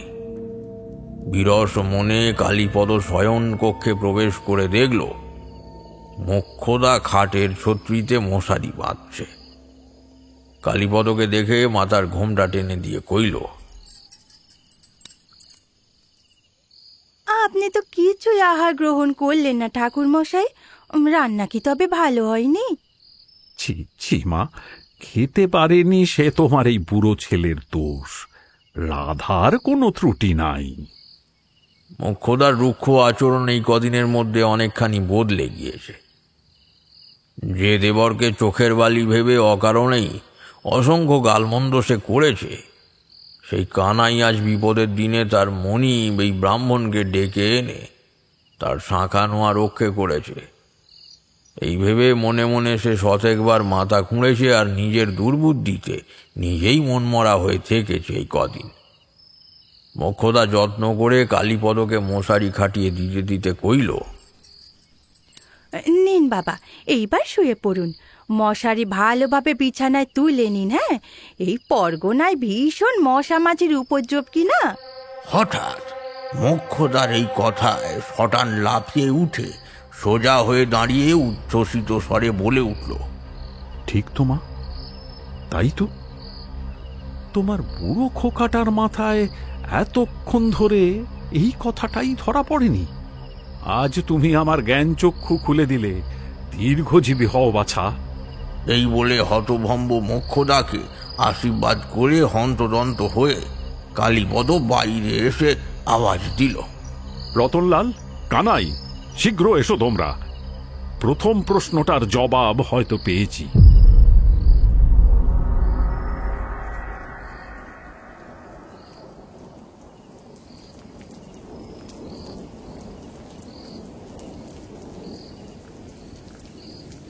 কানাই সর্দার, রতন সর্দার আর কালীপদ দাওয়ায় এসে বসেছে। মোক্ষদা এক বুক আশ্বাস নিয়ে দ্বারের আড়ালে বসে রয়েছে। বাইরে টিপ টিপ করে বৃষ্টি হচ্ছে। চালতা ফুলের পাগল করা গন্ধ চারিদিক আমোদিত করে তুলেছে। রতন অকৃত্রিম বিস্ময়ের সুরে প্রশ্ন করল, ঠাকুর মশাই কোন প্রশ্ন ধরতে পেরেছেন? কে এই দানবটা জানতে পেরেছেন? দোহাই আপনার, অমন চুপ করে থাকবেন না, বলেন আমাদের। না, তার পরিচয় এখনো অজ্ঞাত, কিন্তু সেইটে ছিল দ্বিতীয় প্রশ্ন। প্রথম প্রশ্নটি ছিল ওই অজানা দানব কি উপায়ে তোমাদের বর্তমান উপস্থিতি নির্ভুলভাবে জানতে পারে। এইটে ঠিকঠাক জানতে পারলে তবেই আততায়ীকে ধরা না গেলেও আক্রান্তর প্রাণ রক্ষা করা সম্ভব। ঠাকুর ঠাকুর, আপনি কি তবে সত্যি ধরতে পেরেছেন সেই রহস্য? দয়া করে এখনই বলেন আমাদের। কোনো অজানা উপায়ে সেই নরহন্তা নৃশংস জন্দুরটা আমাদের খুঁজে বের করছে কি সেই শক্তি? বলেন ঠাকুর মশাই। কালীপদ একবার বুক ভরে চালতা ফুলের সুমিষ্ট আঘ্রাণ নিয়ে রতনের চোখের দিকে তাকিয়ে বলল, গন্ধ। শোনো বাছা, এই ধন্ধটার উত্তর হয়তো আমি এত সহজে কিছুতেই পেতাম না, কিন্তু আজ মশারি খাটাবার সময় বৌমার কথা শুনে সব পরিষ্কার হয়ে গেল আমার কাছে। ওই শয়তান চাটুর্যের পাঠানো সেই ভয়ঙ্কর কাল রাক্ষস তোমাদের গন্ধ চিহ্নিত করে একে একে খুঁজে বের করছে। এইবার কথা হলো, কিসের গন্ধ? শরীরের, নিঃশ্বাসের, শ্বেতবিন্দুর? সেসব যদি হয়ও, তবে কথা হলো সেই সব গন্ধ মৈনাক চাটুর্যে সংগ্রহ করল কোন পথে তার পোষা শয়তানকে চিনিয়ে দেবার জন্য? এইখানেই আমার চিন্তা ঘুরপাক খাচ্ছিল। এমন সময় বৌমার কথায় আমার হঠাৎ একটা কথা মনে পড়ে গেল। তোমরাই কয়েছ যে তোমরা যখন চাটুর্যের বাড়িতে ঢুকতে যাচ্ছিলে, তখন তার পাঠানো রাক্ষসে মশার দল তোমাদের উপর ঝাঁপিয়ে পড়েছিল। এইটাই ছিল ওই মৈনাক চাটুর্যের সকলের চোখের সামনে ঘটে যাওয়া অথচ চূড়ান্ত গোপন পন্থা। তার পাঠানো সেই বিধ্বংসী মৃত্যুদূত তোমাদেরই রক্তের গন্ধে তোমাদের চিনে নেয়। মানুষে মানুষে সাদৃশ্য থাকে, মানুষে মানুষে কণ্ঠস্বরেরও মিল থাকে, কিন্তু গন্ধ কখনো ধোঁকা দেয় না। তোমাদের শিরায় শিরায় বয়ে চলা উষ্ণ রক্তের ধারার গন্ধ তাকে চিনিয়ে দেওয়া হয়েছে। নিজেকে লুকানোর কোনো উপায় আর তোমাদের নাই রতনলাল। আমার সেই দিন থেকেই মনে পরি করেও পড়েনি, কিন্তু আজ স্মরণ হয়েছে। পৃথিবীর বুকে হাঙর, কুকুর এবং পিঁপড়ার মধ্যে একমাত্র সাদৃশ্য হল তারা প্রত্যেকেই ঘ্রাণ শক্তিতে অদ্বিতীয়। তাদের এই অপরাজেয় শক্তি সঞ্চালন করা হয়েছে তোমাদের সেই শত্রুর শরীরে, ফলে গন্ধ বিচারে তার ক্ষমতা হয়ে উঠেছে অমোঘ। এখন ভবানীর কাছে প্রার্থনা জানাই, যাতে এই রক্তগন্ধা দানবকে শীঘ্রই চিনে উঠতে পারি আমরা। আমার মন কেন যেন বলছে, এই ঘূর্ণিঝড়, বৃষ্টি, ভূমিকম্প কিন্তু তার আসল রূপ নয়। তার চেয়েও বহুগুণ ভয়াবহ কিছুকে ঢেকে রাখা হয় এই সকল উপসর্গের আড়ালে। সেই কারণেই তার আবির্ভাব ঘটে রাতের আধারে লুকিয়ে। পরিস্থিতি বড় একটা স্বস্তির ঠেকছে না রে কানাই। মনে হচ্ছে ভীষণ কিছু একটা ভয়ের মুখে পড়তে চলেছি আমরা।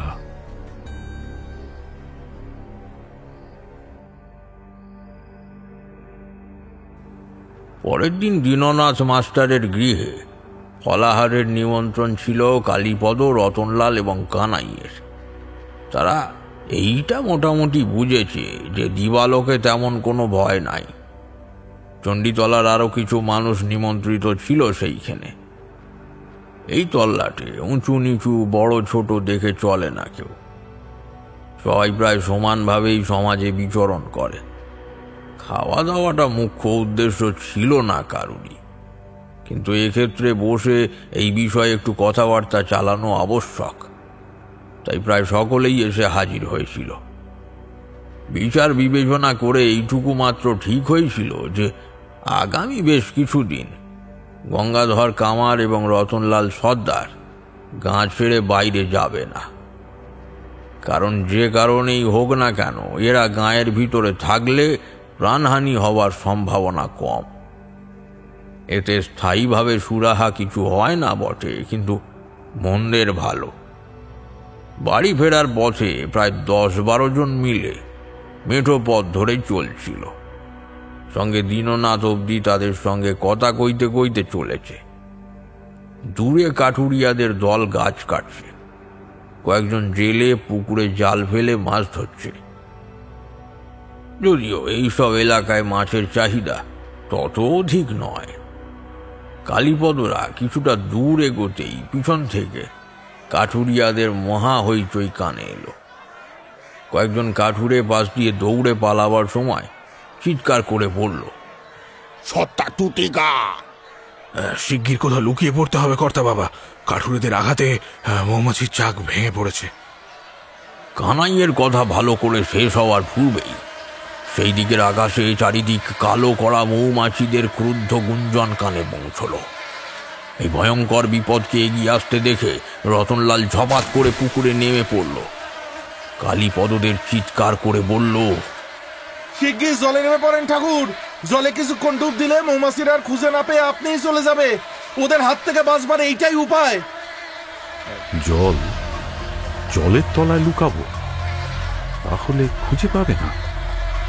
কথা না বাড়িয়ে কানাই আর রতনলাল কালীকে নিয়ে জলে নেমে পড়ল।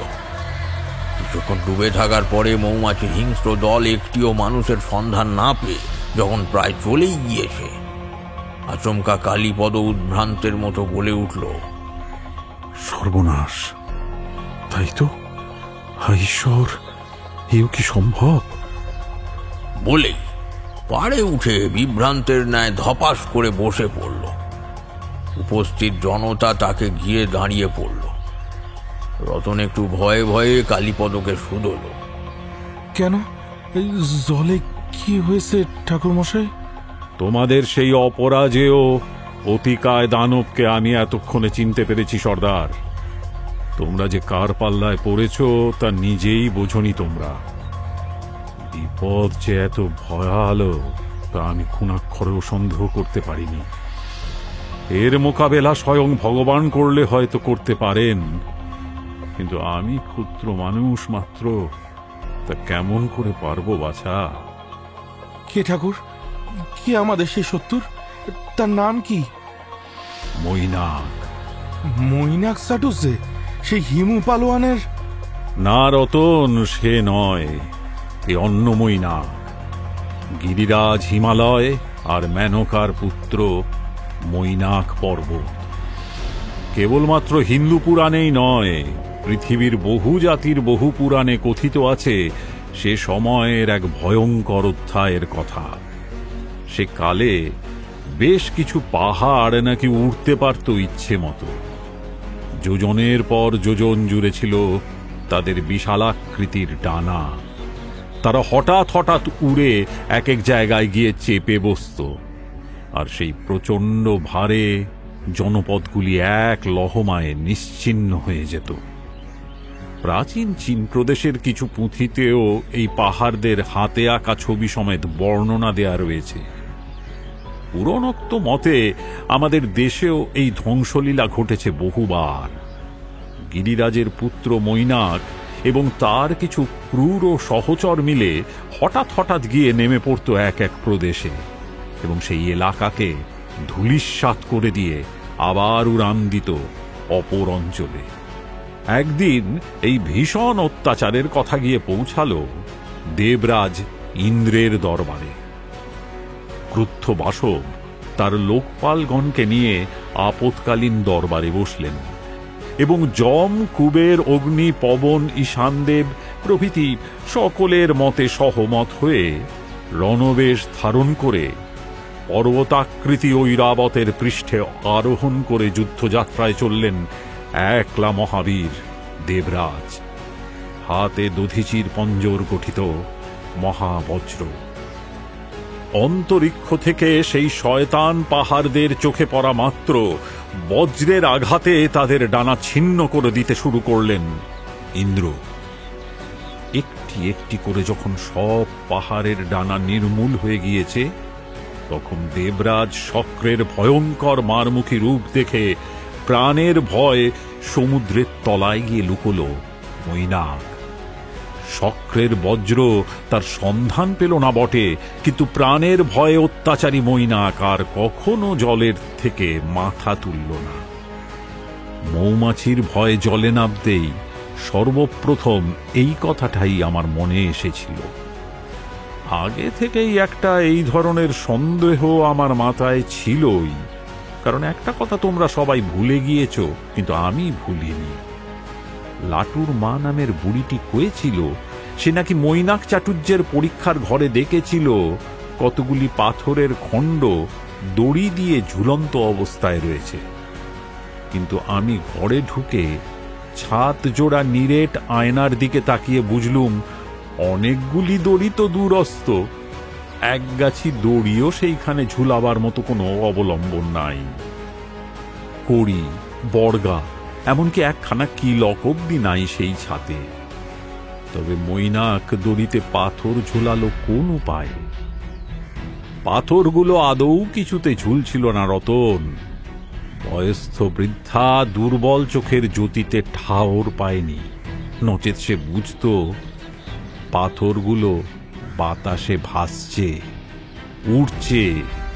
কোনো হারিয়ে যাওয়া পন্থায় এই সর্বনেশে বিদ্যে পুনরুদ্ধার করেছিল ওই শয়তান।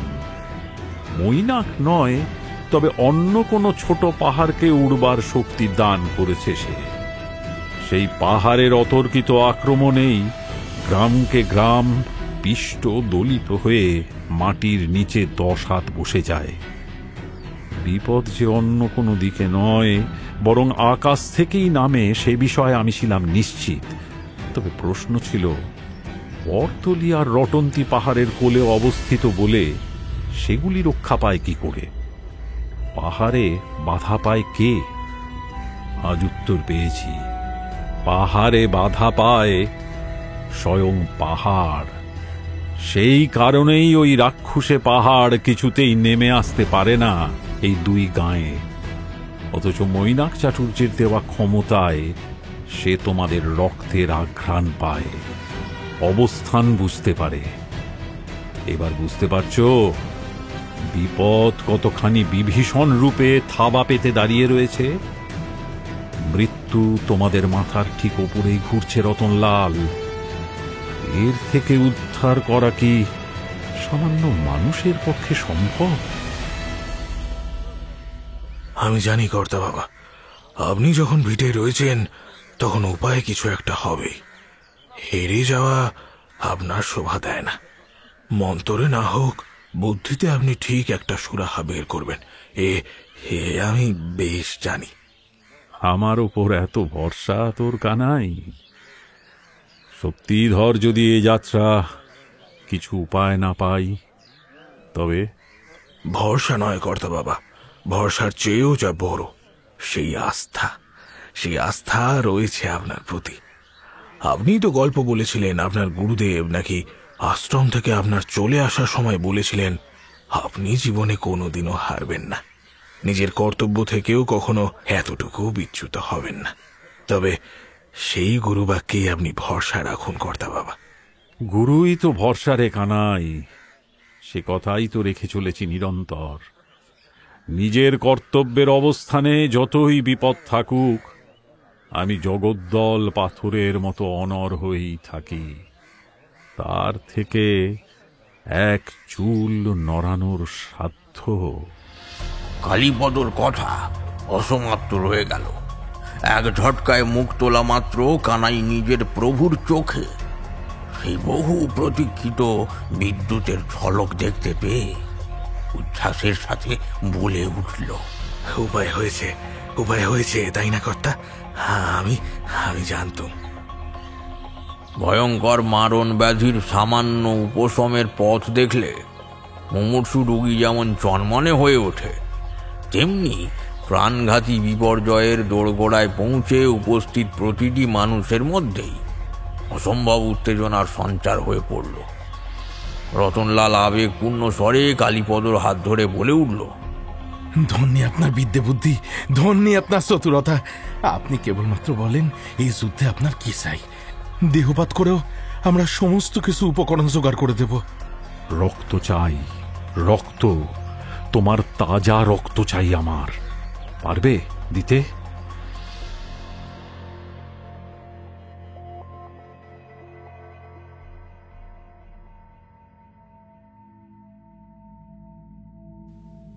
সন্ধ্যার আঁধার নেমে আসার ঠিক আগের মুহূর্তে রতনলাল এবং গঙ্গা কামার বাদ দিয়ে প্রায় 150-200 গাঁয়ের লোক কালীপদর নির্দেশে জড়ো হলো ওই ভগবান একশিলার মন্দিরের একেবারে গা ঘেঁষে।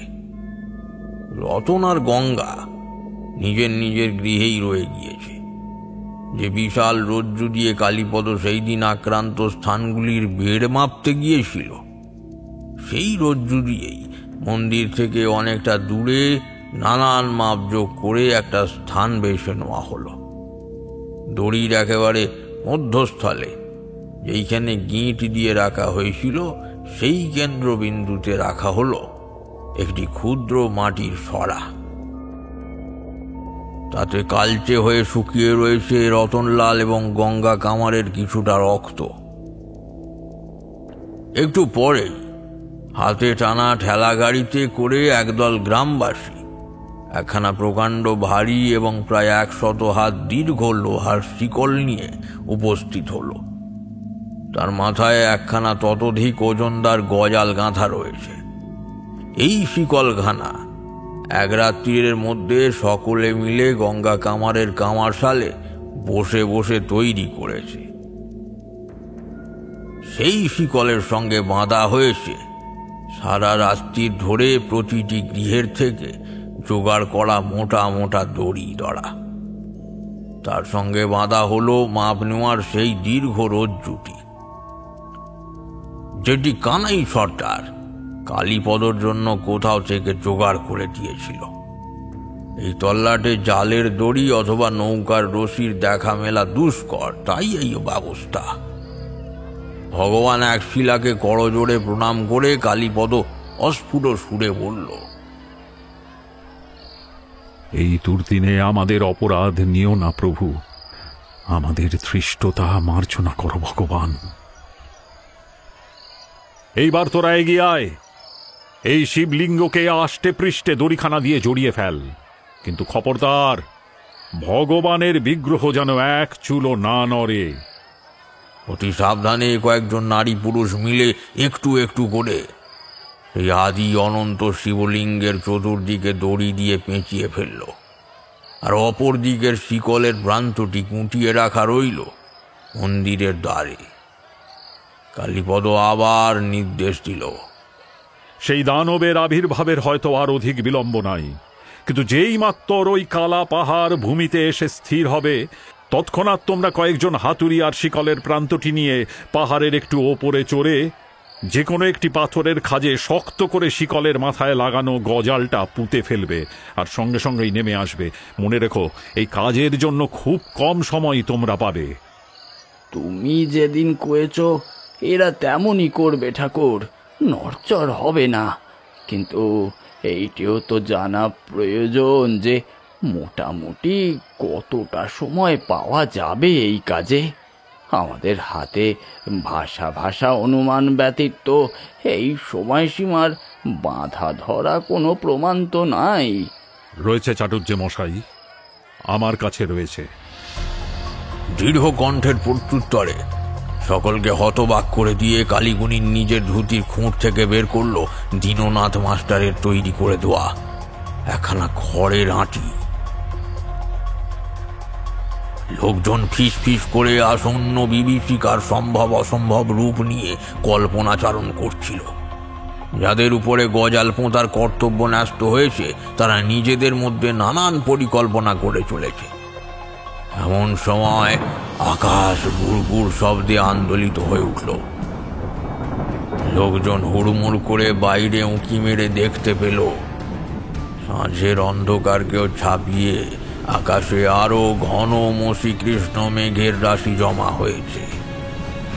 চারিদিকের বাতাস কিসের আগমন টের পেয়ে ঘূর্ণিঝড়ের আকার নিতে শুরু করেছে।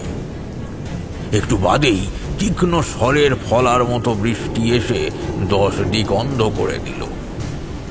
হাওয়ার বেগ মাত্রা অতিক্রম করে সব উড়িয়ে ছিন্ন ভিন্ন করে তোলার আয়োজন করে তুলেছে। কালীগুণী নেই বাড়ি চিৎকার করে উঠল, আর এক মুহূর্ত দেরি নয়, এক্ষুনি সকলে মাটিতে শুয়ে পড়ো। কথা শেষ হওয়া মাত্রই সব কয়টি নারী পুরুষ ভূমিতে আশ্রয় নিল এবং প্রায় সঙ্গে সঙ্গে ভয়ঙ্কর বেগে পৃথিবী লাফিয়ে উঠে সংকেত পাঠালো যে সে উপস্থিত হয়েছে। একদল লোক বিস্ময় ঝেড়ে ফেলে এক দৌড়ে শিকল নিয়ে বেরিয়ে গেল বাইরে। অপর দলটি কাঁপা কাঁপা পদক্ষেপে বাইরে এসে দেখল কালীগুণিনের মাপ অনুপানে এক তিলও ভুল হয়। মন্দির থেকে আন্দাজ 100 হাত দূরে খাঁড়াই মাথা তুলে দাঁড়িয়ে রয়েছে এক ধূসর পাহাড়।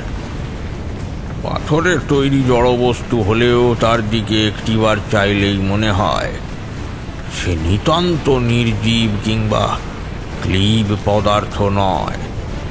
তার ভিতরে টকবক করছে প্রাণশক্তির প্রকাশ। তার বেড় আন্দাজ আড়ে বহরে 1000 হাতেরও বেশি। সেই প্রকাণ্ড যমদূতকে ঘিরে পাক খেয়ে চলেছে ঘূর্ণি আর বৃষ্টি। আর সেই দুর্যোগকে তৃণজ্ঞান করে তার পাদদেশের একটু উপরে দাঁড়িয়ে হাতুড়ির প্রচণ্ড আঘাতে আঘাতে গজাল পুঁতে চলেছে একদল নির্ভীক মানুষ। কালীপদ স্থির দাঁড়িয়ে রয়েছে মন্দিরের দ্বারের কাছে, আর তার হাতের থেকে ধোঁয়া ছড়াচ্ছে 1 হাঁটি খড়। নিচের থেকে হৈ হৈ করে সবাই উৎসাহ দেওয়া আরম্ভ করলো উপরের লোকগুলির উদ্দেশ্যে। হাতুড়ির আঘাত, ঝড়ের তাণ্ডব, বৃষ্টির গর্জন আর মানুষের চিৎকার মিলিত হয়ে এক ভৌতিক পরিবেশের সৃজন করেছে আজ। কালীপদর হাতের খড় যখন প্রায় শেষ হয়ে এসেছে, তার মধ্যেই পরিমরি করে ছুটে মন্দিরে ঢুকে পড়ল সবাই। সাহসী গায়ের মানুষগুলোর বীরগাথা কখনোই কোনো দেশের ইতিহাসে ছাপা হয়নি, কিন্তু সাক্ষাৎ মৃত্যুদূতের শরীরে উঠে তারা জয়ের চিহ্ন প্রতীত করে এসেছে সফলভাবে। ক্ষণিকের মধ্যে পাহাড় দুলে উঠল। সবাই মাটি ঘেঁষে শুয়ে পড়া মাত্র দানব পাহাড়ের 2 পাশ থেকে বেরিয়ে এলো।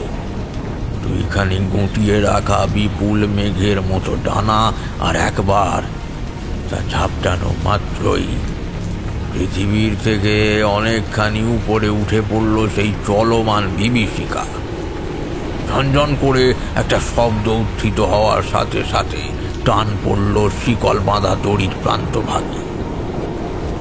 ভগবান এক শিলার চিরস্থায়ী বিগ্রহ নড়ে উঠল সেই আকর্ষণে, এবং এক মুহূর্তেরও বুঝি কম সময়ে আবহমান কাল ধরে লোক মুখে চলে আসা প্রবাদকে সত্য প্রমাণিত করে সমগ্র বিশ্ব ব্রহ্মাণ্ড কাঁপিয়ে একখানা বজ্রের চোখ ঝলসানো রেখা ঝাঁপিয়ে পড়ল উড়ন্ত পাহাড়ের শিখর দেশে। পাহাড় মাটির বুকে আছড়ে পড়ল। কালীপদ চোখের জল মুছে সেই দিকে তাকিয়ে দেখল পাহাড়ের সেই প্রাণ শক্তির লক্ষণগুলি কোথায় যেন অন্তর্হিত হয়ে গিয়েছে। পুরাকালের সব প্রবাদ অলিক হয় না। এক শিলা মহাদেব নিজের স্থান থেকে এক চুলো নড়েননি। তার বর্ষিত অনল চক্রের শিখা এই পামর দুর্দান্ত পাহাড়ের জীবন হরণ করেছে চিরকালের মতন।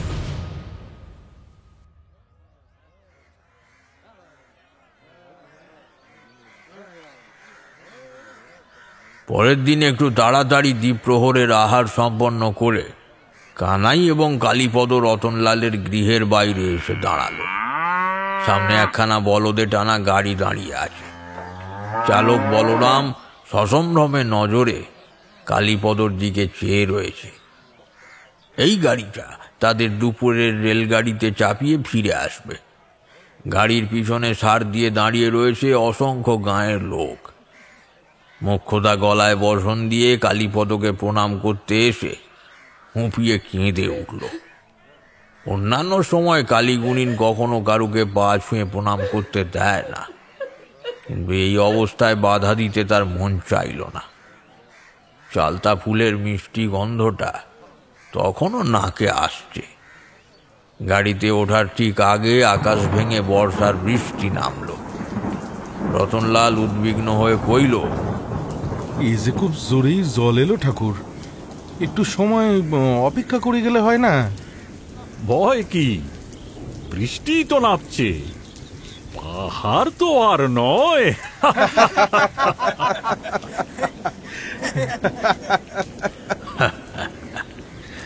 উপস্থিত প্রতিটি মানুষ এতদিন পরে আজ একেবারে প্রাণ খুলে হেসে উঠল।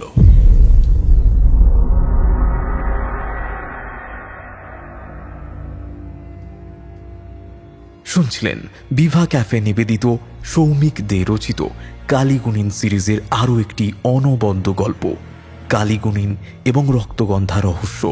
গল্প পাঠ বটুকেশ্বর এবং বুড়োর চরিত্রে কৌশিক, কালীগুণিনের চরিত্রে নিহারেন্দু ব্যানার্জি, পরাণ, বাল্মীকি, সুখলাল, সৌরভ রায়, হরিহর আচার্য এবং রবীন, মলয়, দীননাথ, শুভদীপ্ত, রতনলাল, অভিষেক, লাটুর মা, বর্ষা, মৈনাক, হ্যাপি, কেশব নন্দী ও মতিলাল, নীল, মিনা বিবি, মৌটুসি, বলাই ও কাঠুরে, আকাশ, মোক্ষদা ও চিতামণি, পূজা চক্রবর্তী এবং কানাই, কুন্তল।